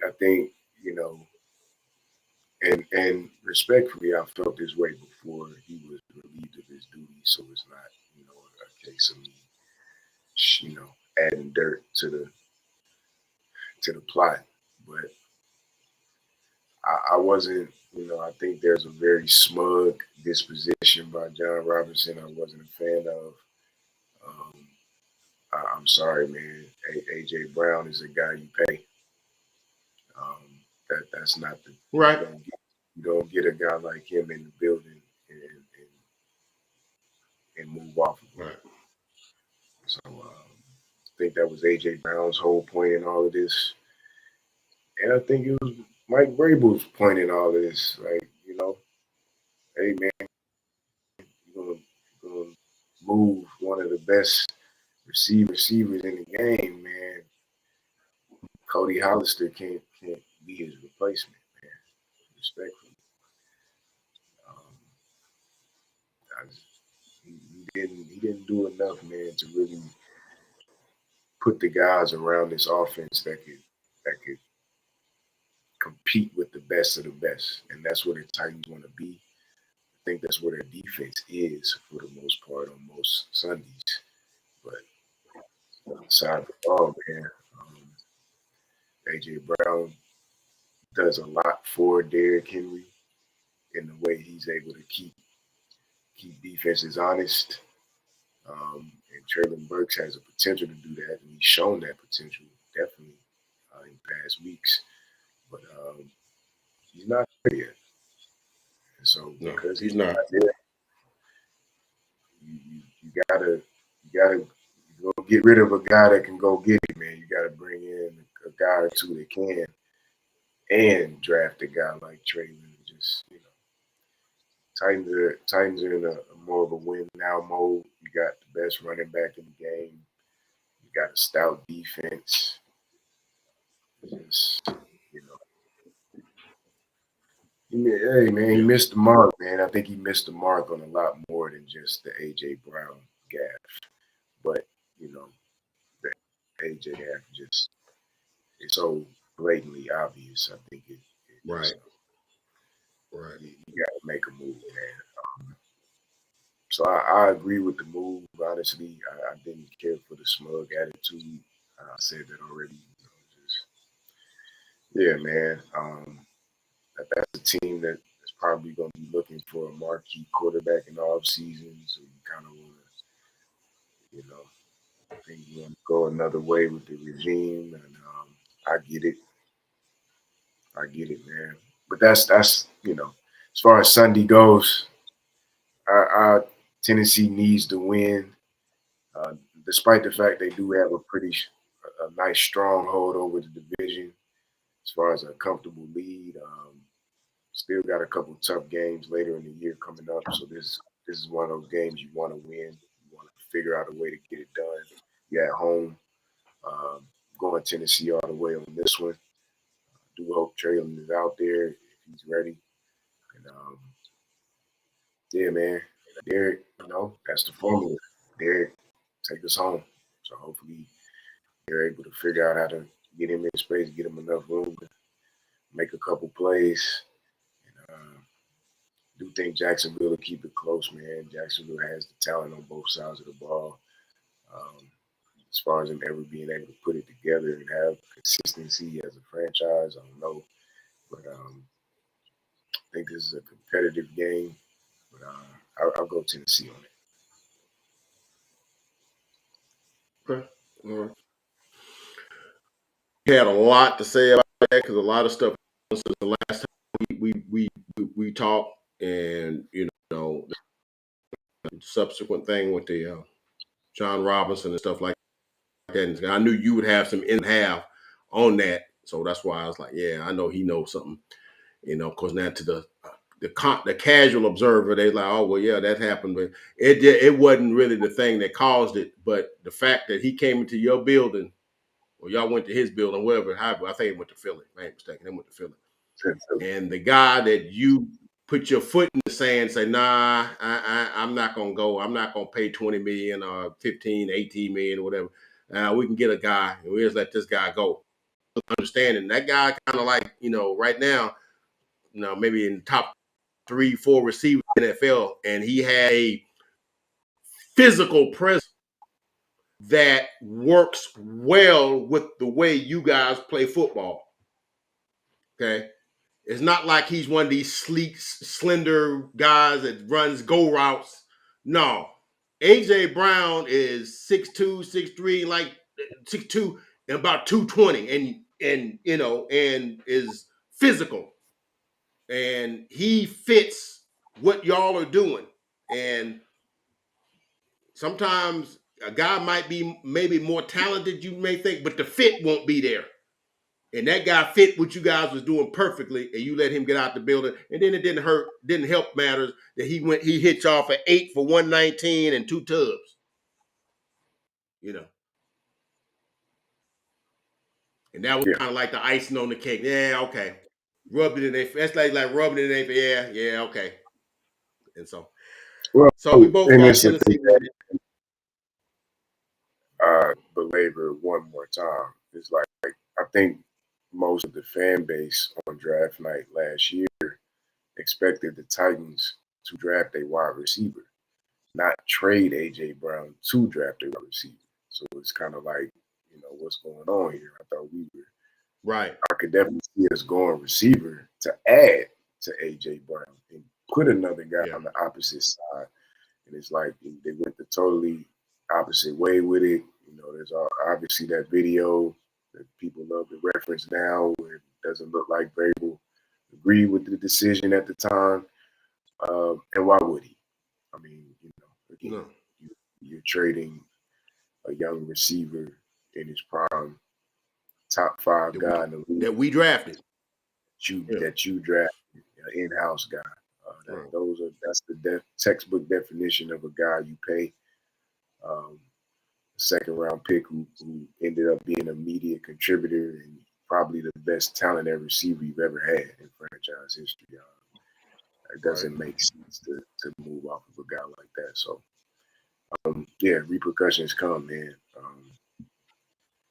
I think this team will probably be in the Aaron Rodgers race in the offseason. So I think that may have something to do with that move as well. It may come to light at a later point. But yeah. Anyway, man, I'm ready to move forward, man. All right. So that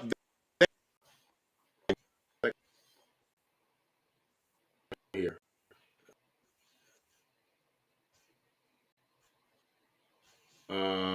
Cincinnati.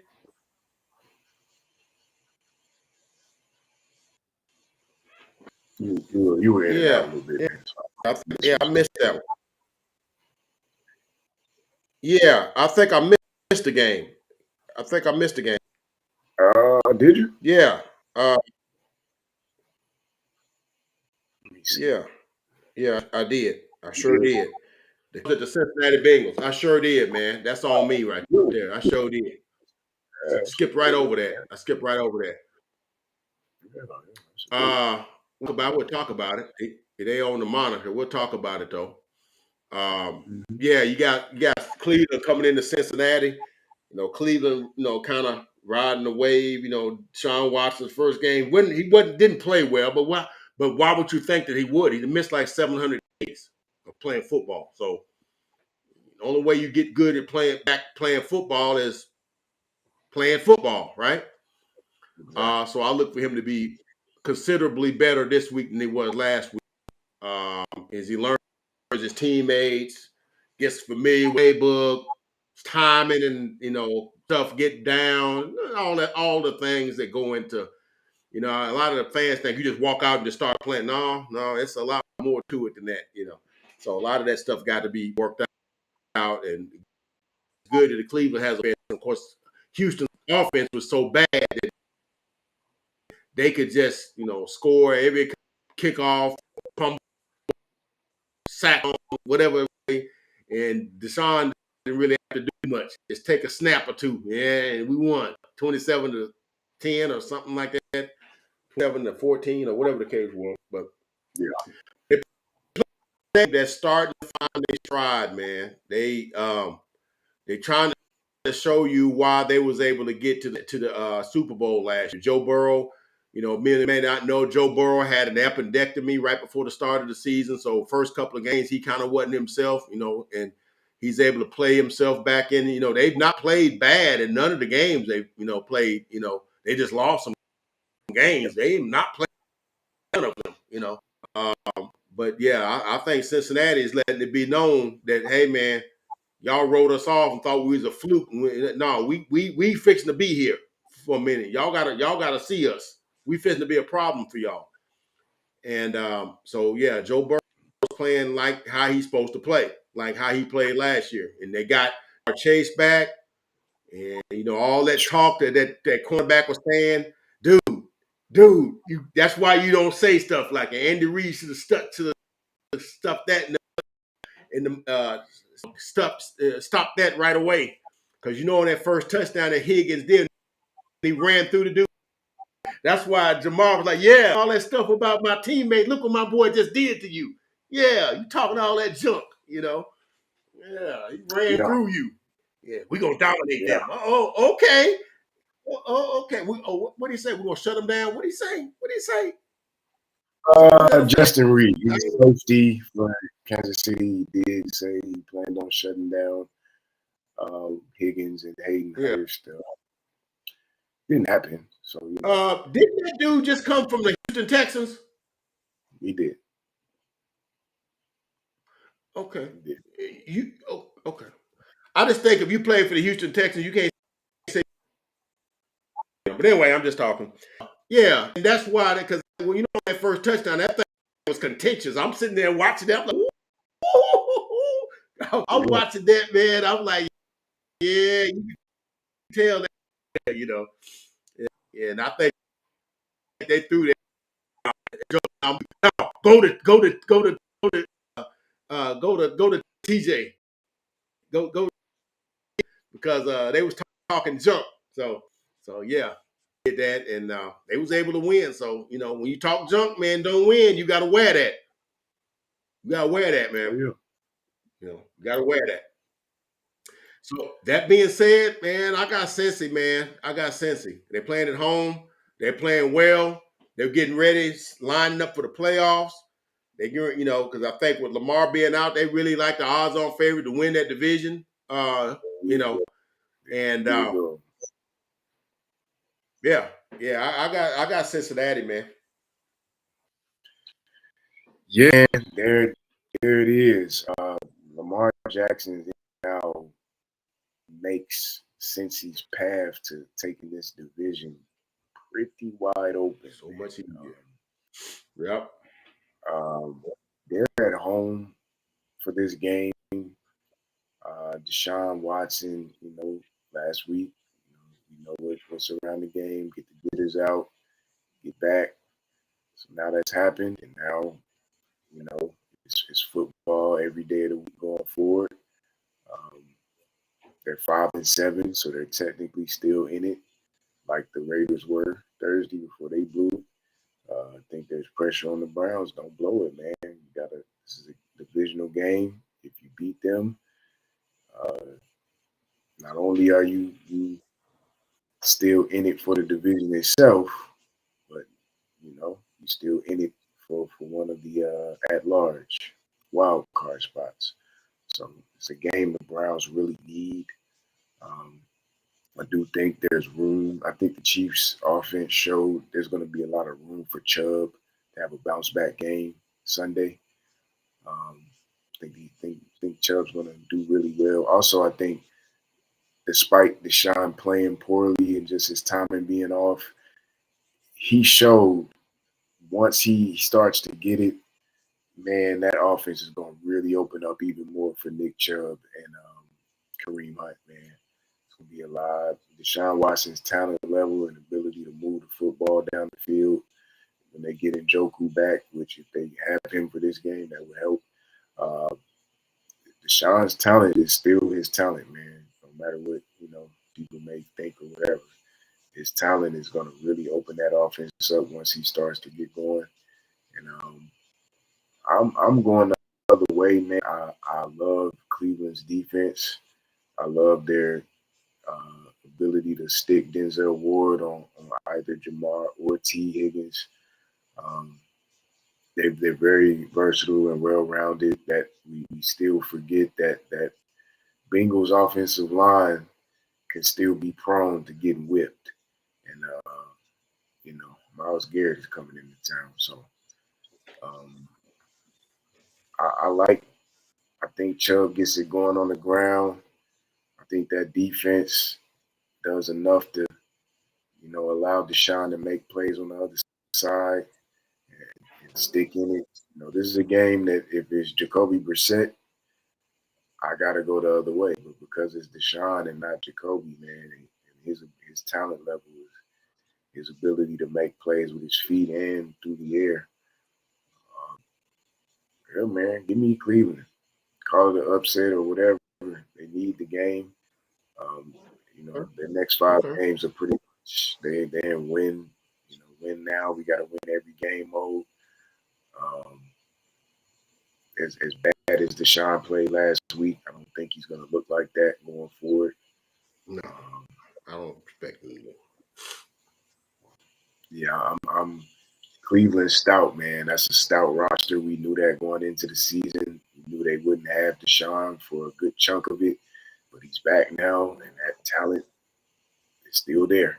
That's a really talented roster despite their record. He's got good protection up front.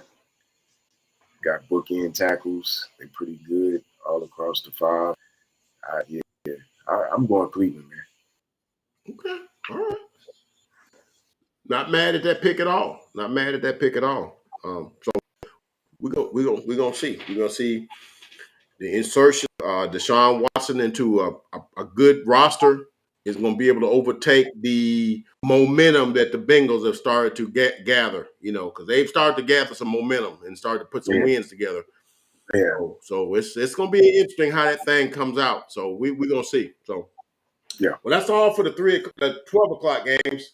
So now we go to the 3 o'clock on the late games. And the first one, we ain't going to have much to talk about on this one. It's going to be Kansas City at Denver. Look, man.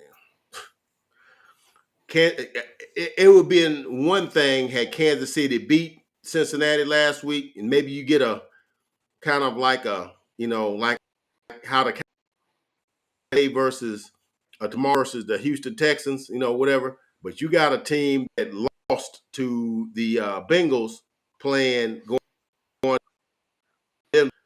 Let's just be honest, man. Their defense has been deep, but that team is not playing well at all. Okay, at all. Okay. Disappointing team all season is the Denver Broncos. Okay, I think second might be the Las Vegas Raiders. That might be 2. Man, they kind of stepped in it Thursday, the other day too. Thursday. But actually absolutely blew their season. Start one of them days. One of them days.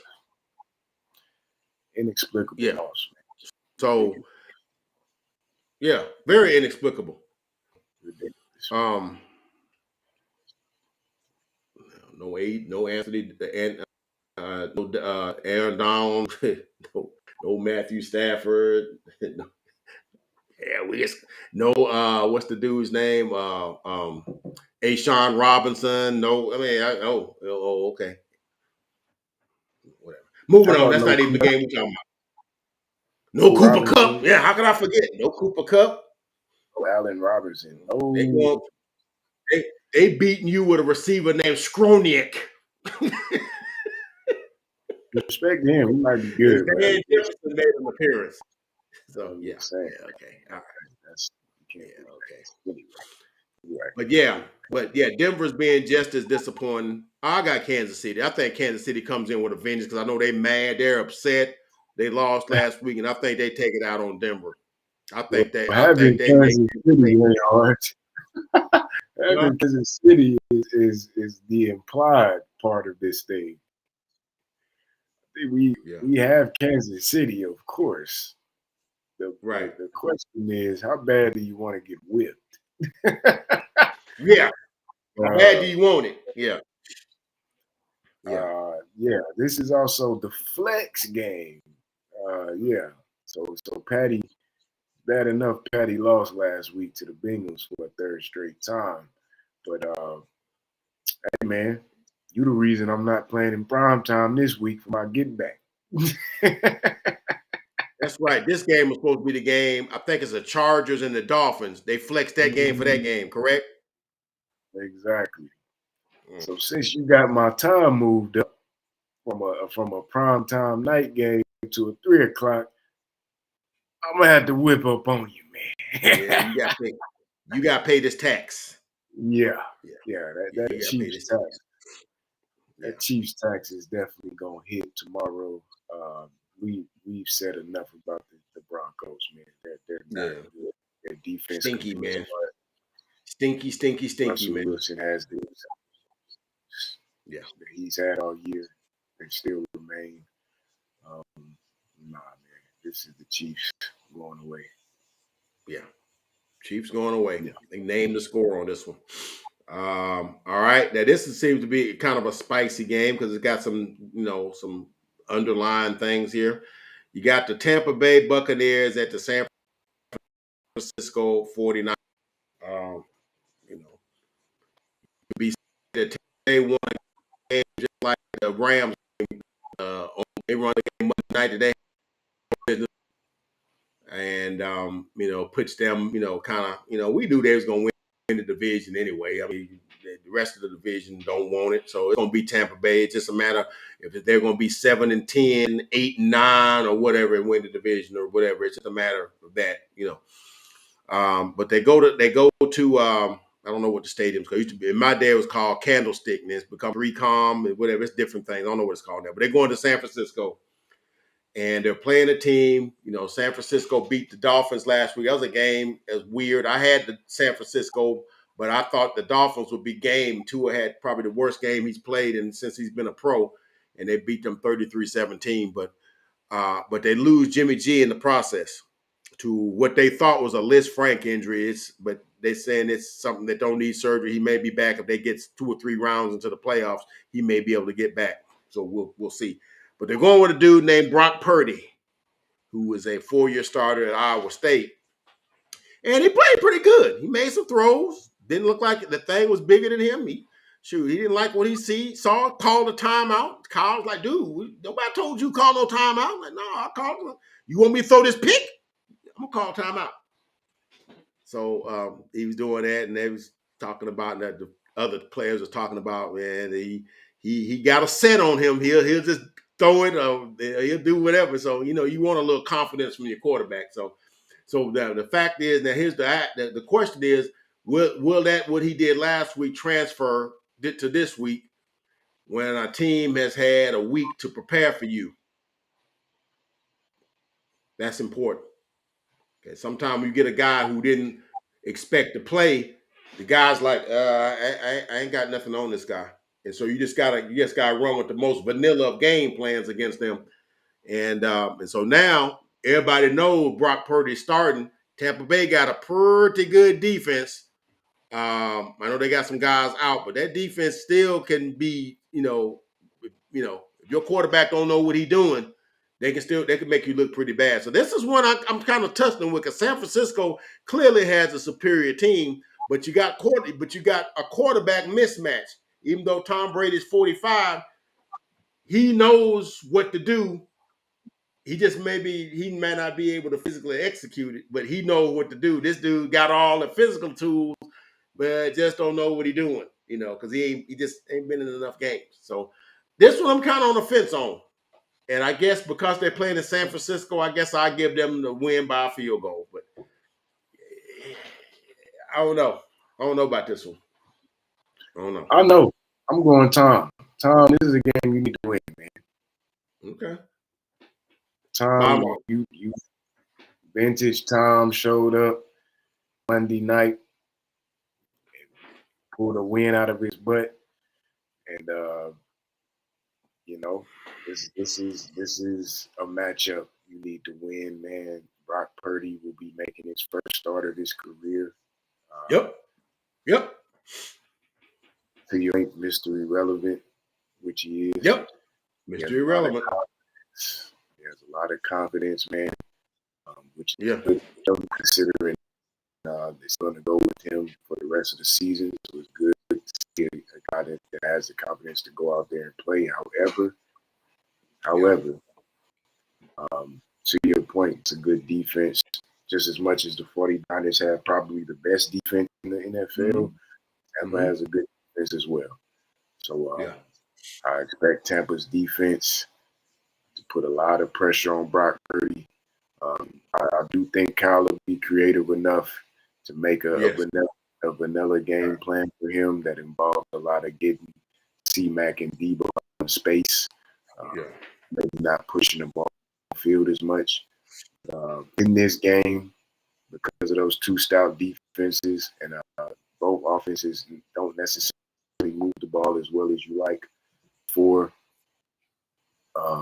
Jimmy G can put up a lot of points, but then he can also, have a stinker. So you just kind of hit or miss with him. But now with Brock Purdy, with Brock Purdy, it's kind of like you know they're gonna be in a lot of games where it's like, man, we just got to do just enough on offense, make enough plays. Our defense is the best, and we'll win games like that. So I'm sure that's the game plan for tomorrow. But for Tom, this is the one you get, man. Don't let Brock Purdy beat you. So I think Tom will be highly motivated. Not to mention, man, there's always that rumor of Tom going and playing in San Francisco. Right. It was kind of like an audition, maybe. Right. It's like, man, I just think Tom's motivated enough, man, to going up against a Mr. Irrelevant rookie, man. You gotta want to get this one done. And tough as it is, tough as a game it'll be, you need Tom, man. If you picking between two quarterbacks with all things, mostly even, Slam dunk. Tom Brady. Yeah. Slam dunk. Yeah. But that kid is all confidence and whatever. You know what his teammates call him, right? I don't. I can't tell you on the air what they call him, but I will give you a clue. Yeah. They call him Big Brock, and the word that I left out rhymes with Brock, and I'll let you fill in the blank. I got you. We there. Yep. That's what they call him. A lot of confidence. That's what they call him. Gotcha. So he's captured the imagination of his teammates. His teammates rallying around him. They like his moxie. So we'll see how that works. Yeah. Put it up. Very important. Very important. All right, so that's what. Okay, so next our next 3 o'clock game is going to be the Seattle's Carolina Panthers at the Seattle Seahawks. Not going to spend a lot of time on this game. I think Carolina Panthers. You know, I mean, I guess they're going with Sam Darnold. I guess. I got Seattle, man. I don't have nothing to say about it. I'll listen to you. Yeah, I'm not going to say much. Just they're going to put it out. I know Baker don't play for them no more. They released plays for the Rams now, and it was they want Sam Darnold. So you want this big Sam, you got Sam and whatnot. But they're going to Seattle and they're playing the Seahawks, and I think the Seahawks gonna win. They need this game to stay in playoff contention, and I think they still got outside uphill, maybe win the division because San Francisco with having their starting quarterback go down and sort of greases the tracks a little bit, makes it because hey, we might got a shot here with them, with him being out, so I think Seattle is looking at this like, hey, we can't fritter this away with them with these bums. Let's get these bums out the way. So I think I got Seattle winning this one. So then for the Sunday night game, we got Miami at the Los Angeles Chargers, which is the game that got flexed from the 3 o'clock hour to the 7 o'clock hour because nobody wanted to see the Broncos in prime time like for a fourth time this year. Absolutely not. So hey, this is gonna be an interesting game because Miami kind of got beat down last week by San Francisco. They just kind of did. They know if fans or buts about that defense was dominant. They Tua was uncharacteristically off, throwing balls way high, way low, getting strip sacked. When I was like, dude, you didn't see that dude? You just they just got completely undressed. And so you got a San Diego, a Los Angeles Chargers team that's kind of, I don't know, they're 6-6. So that's a team, man, that I know everybody wants to anoint, and he's talented. Don't get me wrong. Justin Herbert is probably one of the most talented dudes in the NFL. But you do know he's like 2 or 3 games under 500 for his career and 3 years in. And I know all of that ain't his fault. I know some of that is his coach's fault. Some of it is key injuries to certain people at the wrong time. Mike Williams in and out of the lineup. I think he's going to play this week. Corey Linsley's going to play this week, who's been in and out of the lineup. Rashawn Slater's been out all season for the most part. Those things kind of matter. I mean, like I said, coaching matters too. Dude, you can't go for every fourth down. I like being confident, but you can't go for 4th and 8 from your own 28. You can't do that. Sometimes football intelligence matters, and you got to do certain things. So I think all of those things play into Justin Herbert being 3 games under 500 when his talent suggests he should be way better than that. You know what I'm saying? That being said, it's the 2020 draft, reprisal because a lot of Dolphins fans thought they should have got Herbert instead of Tua. Tua went at one spot. Justin Herbert went at number 6. Tua went at 5, if I'm not mistaken. So this is, I think, it's the first opportunity they will have had to have played since that draft. They're playing at Los Angeles at SoFi. I don't know, man. I like the Dolphins. I just can't see them losing 2 games in a row. I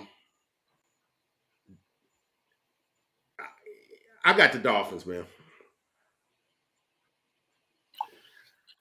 It's gonna be a game, man. It's gonna be a game.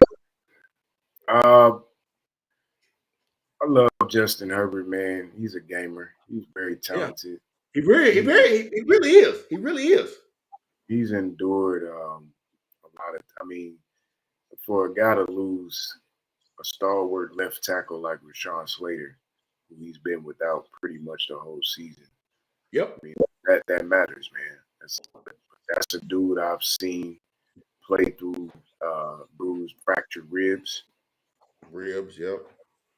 I saw him play through it in the game that he fractured his ribs, and then continued to play games thereafter. Made a Um, perfect throw. yeah, yeah. So a guy like that, man, I'm not jumping in the pool of slander and criticism of him. He's already shown me, man, he's got all the talent that you need, and he'll go. He's tough. He's versatile, man. He's a big Josh Allen type body. He can move. Yep. He's not quite there yet. Dan Allen wasn't quite there yet until he was, and I think Right. that's the case for Justin as well. Um, as far as being that versatile guy that can do it in the air and on the ground, I think he has the ability to get there, and I think he will in time. To your point, he's getting. He's had. This is a guy that's going to get a lot of criticism. It's kind of weird, man. Keenan Allen's been in and out of the lineup all year. Mike Williams has been in and out of the lineup all year. Corey Linsley's been in and out of the lineup all year. Sean's been gone most of the years. Like, guys lose. These are your your guys that hold everything together on that side, man. So when you lose those guys, it's going to reflect on. I mean, so you done have Keenan and Mike for this game. The obvious around game makes me think both quarterbacks are going to come out firing. Both quarterbacks are going to have their full arsenal of weaponry to utilize at their disposal. I think this is a game that could produce some big numbers for some receivers, man. When the Chargers are complete, absent of Rashawn, but just where they're at now, where they have their receivers, Eckler in the backfield, got their center, their offensive line back. Right. I mean, right. That's a talented team, man. Yep. Now, where I think that they're taking a big hit in this game that could kind of swing it the other way for me is no James, no Derwin James, no Bryce Callahan. They've been without J.C. Jackson most of the year. Right.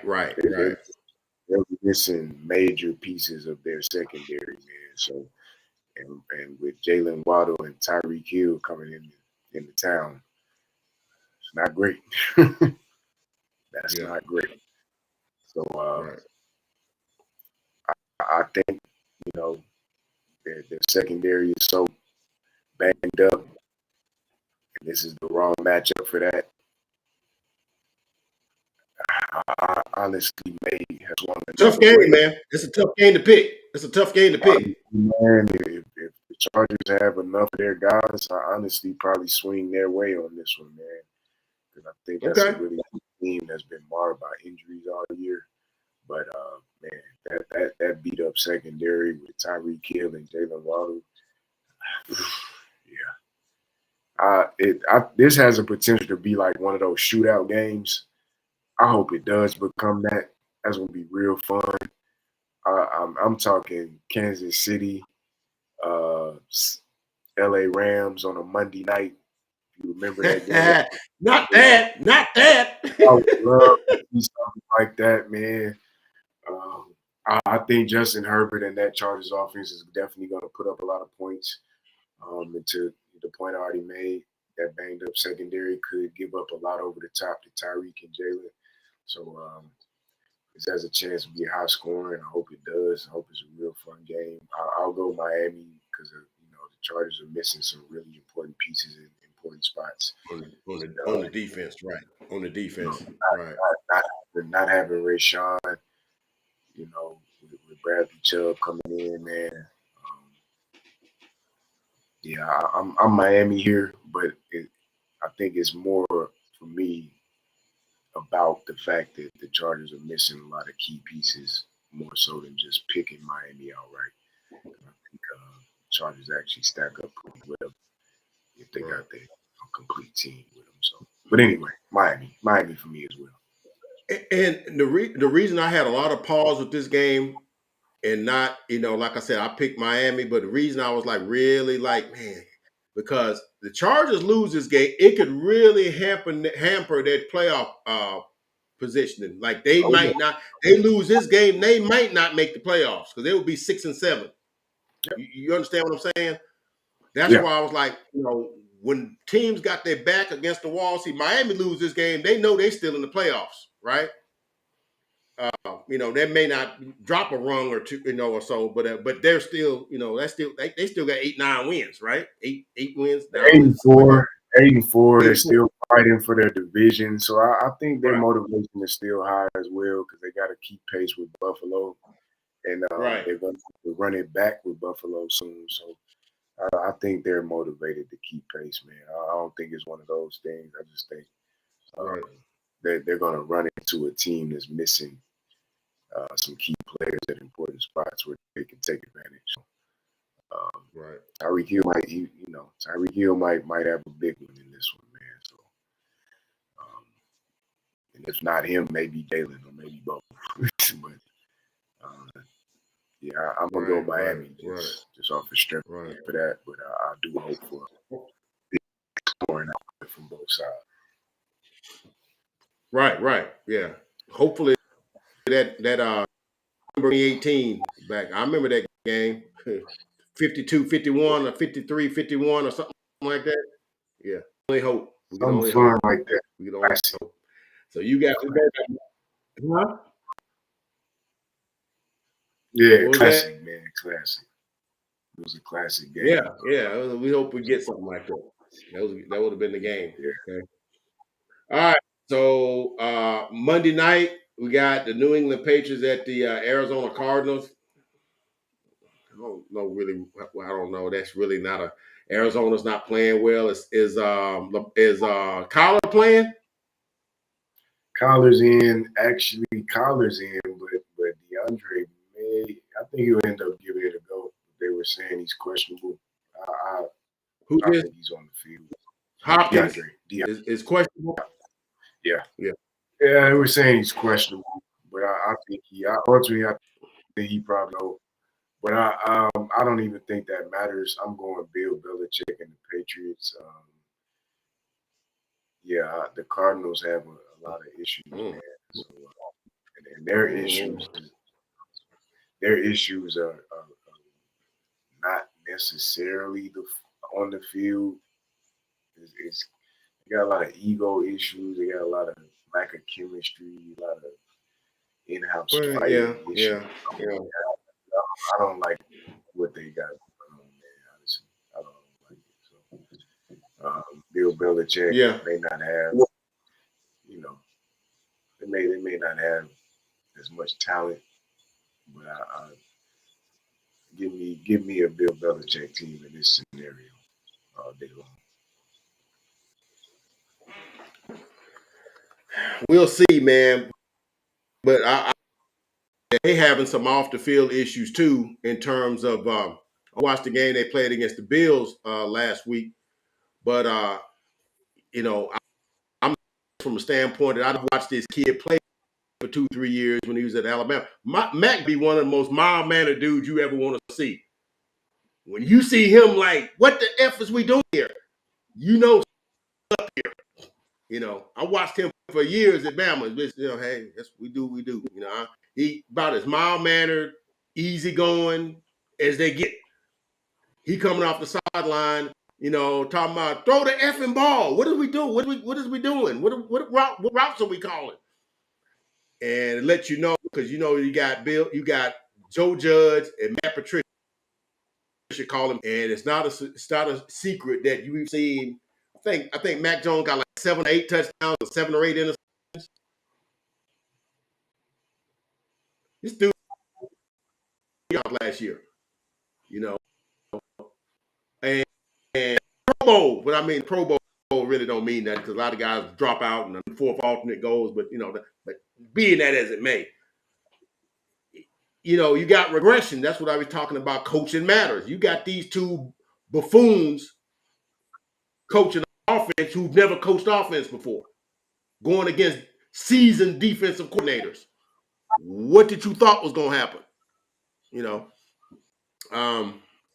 so yeah, they got some issues too, because that's one of the biggest things. The things I got against Bill is the arrogancy. It's like, oh yeah, we're smart enough. We can just plug somebody in over there just to call play.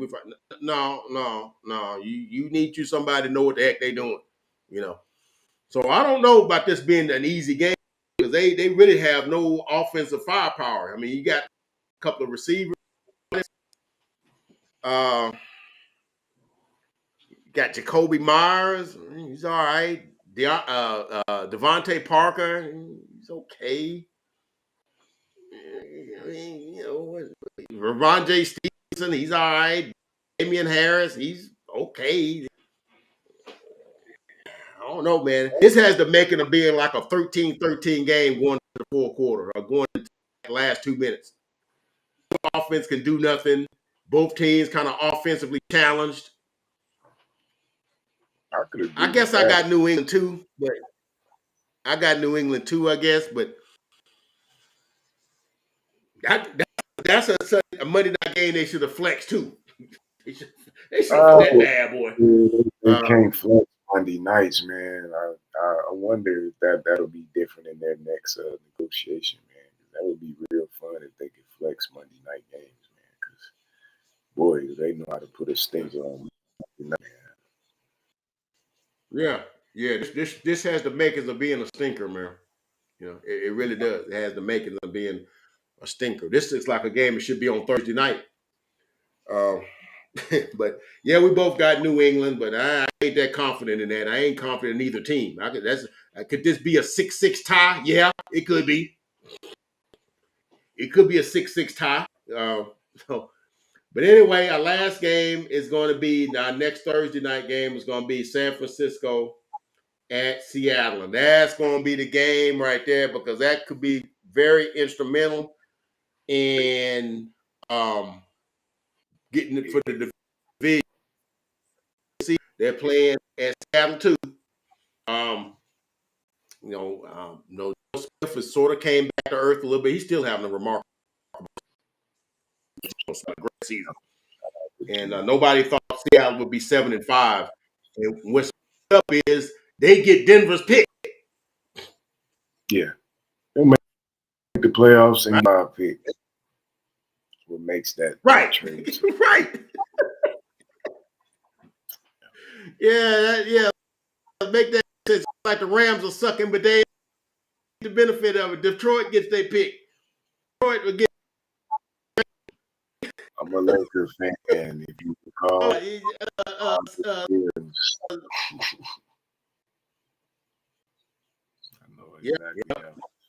It's the same kind of, you lose, but you're losing. You don't lose it. Gets the pick of the Denver Broncos, picking up the joint, right? And they are 7-5. This is going to be a one, because really Seattle's defense really had not been great. It's been okay. They just been smart and creative offensively, and Kenneth Kerr and of course Metcalf and Lockett have done their job offensively. They just made some plays, been smart. They're not really dominated. This has been a Legion of Boom. This would be a no-brainer. They would show Brock Purdy something he ain't never seen before. But the fact that this is an okay defense. This is a tough one. I don't know. This is a tough one.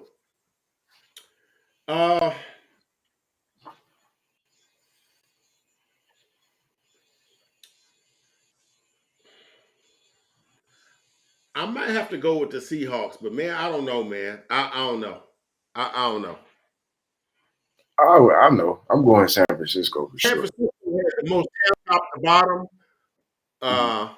But they're playing at Seattle. I don't know, man. Give me San Francisco.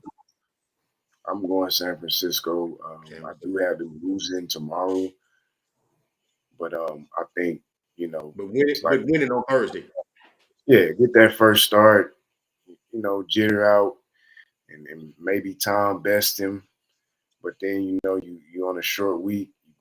If you're gonna have a short week, playing a divisional opponent is ideal because you're familiar, and that's the case for them. So even if they were to lose tomorrow, like I do have them projected to, you're able to turn around on that short week and play a familiar foe. Um, a lot of the things that Seattle does well, that 49ers defense can take advantage of. Um, they're very well matched. So I actually think it's going to be a really good Thursday night game. And it's I think so too. I think so too. not really a slight to Seattle for me picking San Francisco at all. I think San Francisco is going to get it done, but it's not as though the game won't be competitive or anything like that, because I do think it will be. You got San Francisco. I think I'm gonna go Seattle just for no other reason that they're playing at home, playing in front of their home fans. I don't know if the 12th man is in fact impactful as it used to be one point in time. That was worth like 10 points right there. You playing against in front of the 12th man at Key Quest Field, I think that's what they call it. Yeah. But I'm gonna go Seattle. Go Seattle. And I think if you pick a Seattle, man, I think if Seattle wins, it's because DK Metcalf had a really good game. I'll say that. I think if Seattle wins that game next to DK Metcalf, he had quite a game. So if that's the case, man. Right. See, my conventional wisdom tells me that possibly the San Francisco defense is going to make Geno Smith turn back into Geno Smith. That's the thing of what I'm fighting against. Strong in my conviction of pick, but it's also like I believe Travarius Ward is injured and he's done for the season. I think they lost him. That's their top corner, Travarius Ward. I believe he's hurt. That's their top. Who's top corner? Yeah. So without losing their top corner, I think opens up an opportunity for DK. And if Geno can get DK the ball and down the field, and yeah, because it open up some room for Kenneth Walker, because I do think he would have a rough afternoon with that 49ers defense unless you can keep Jimmy Ward out the box and make him have to go cover somebody down the field.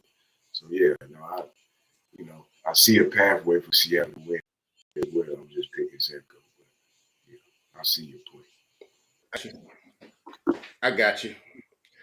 So you got San Fran, I got Seattle. We'll see how that goes, man. So that's our picks, man. We kind of went a little long today, talking a lot of analysis, a lot of emotions in it because it's emotional with the Cowboys, about the Titans. And we had some talks about the stuff we saw last week and some of the foolishness that went on last week. So it kind of made the thing go on. But it's just good. It's just good talk though to get talk about the week that was last week. So, but these are our picks, man.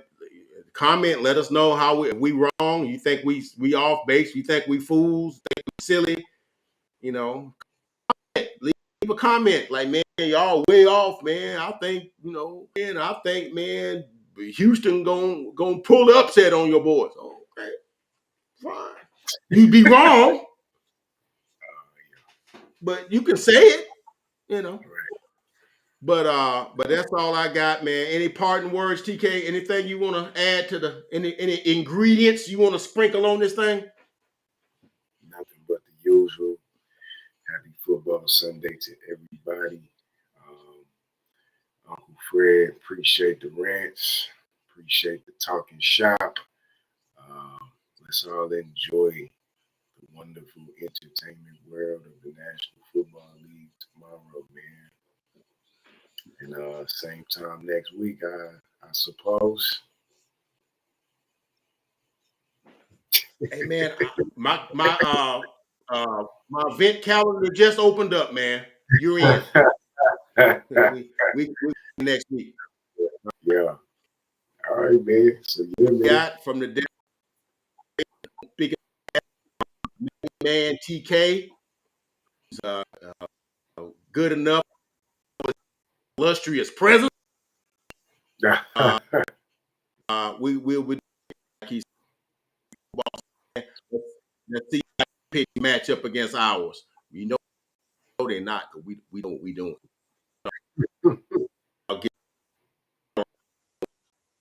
We talking about.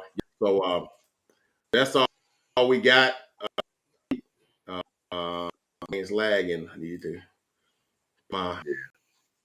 There we go. And please like, comment.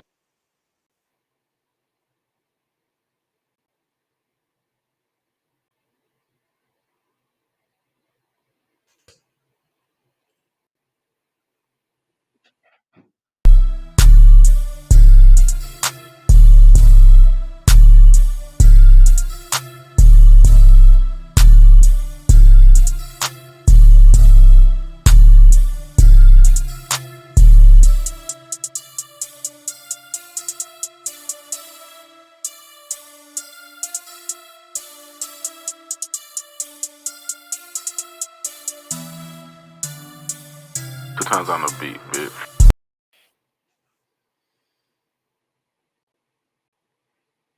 You still lagging, man.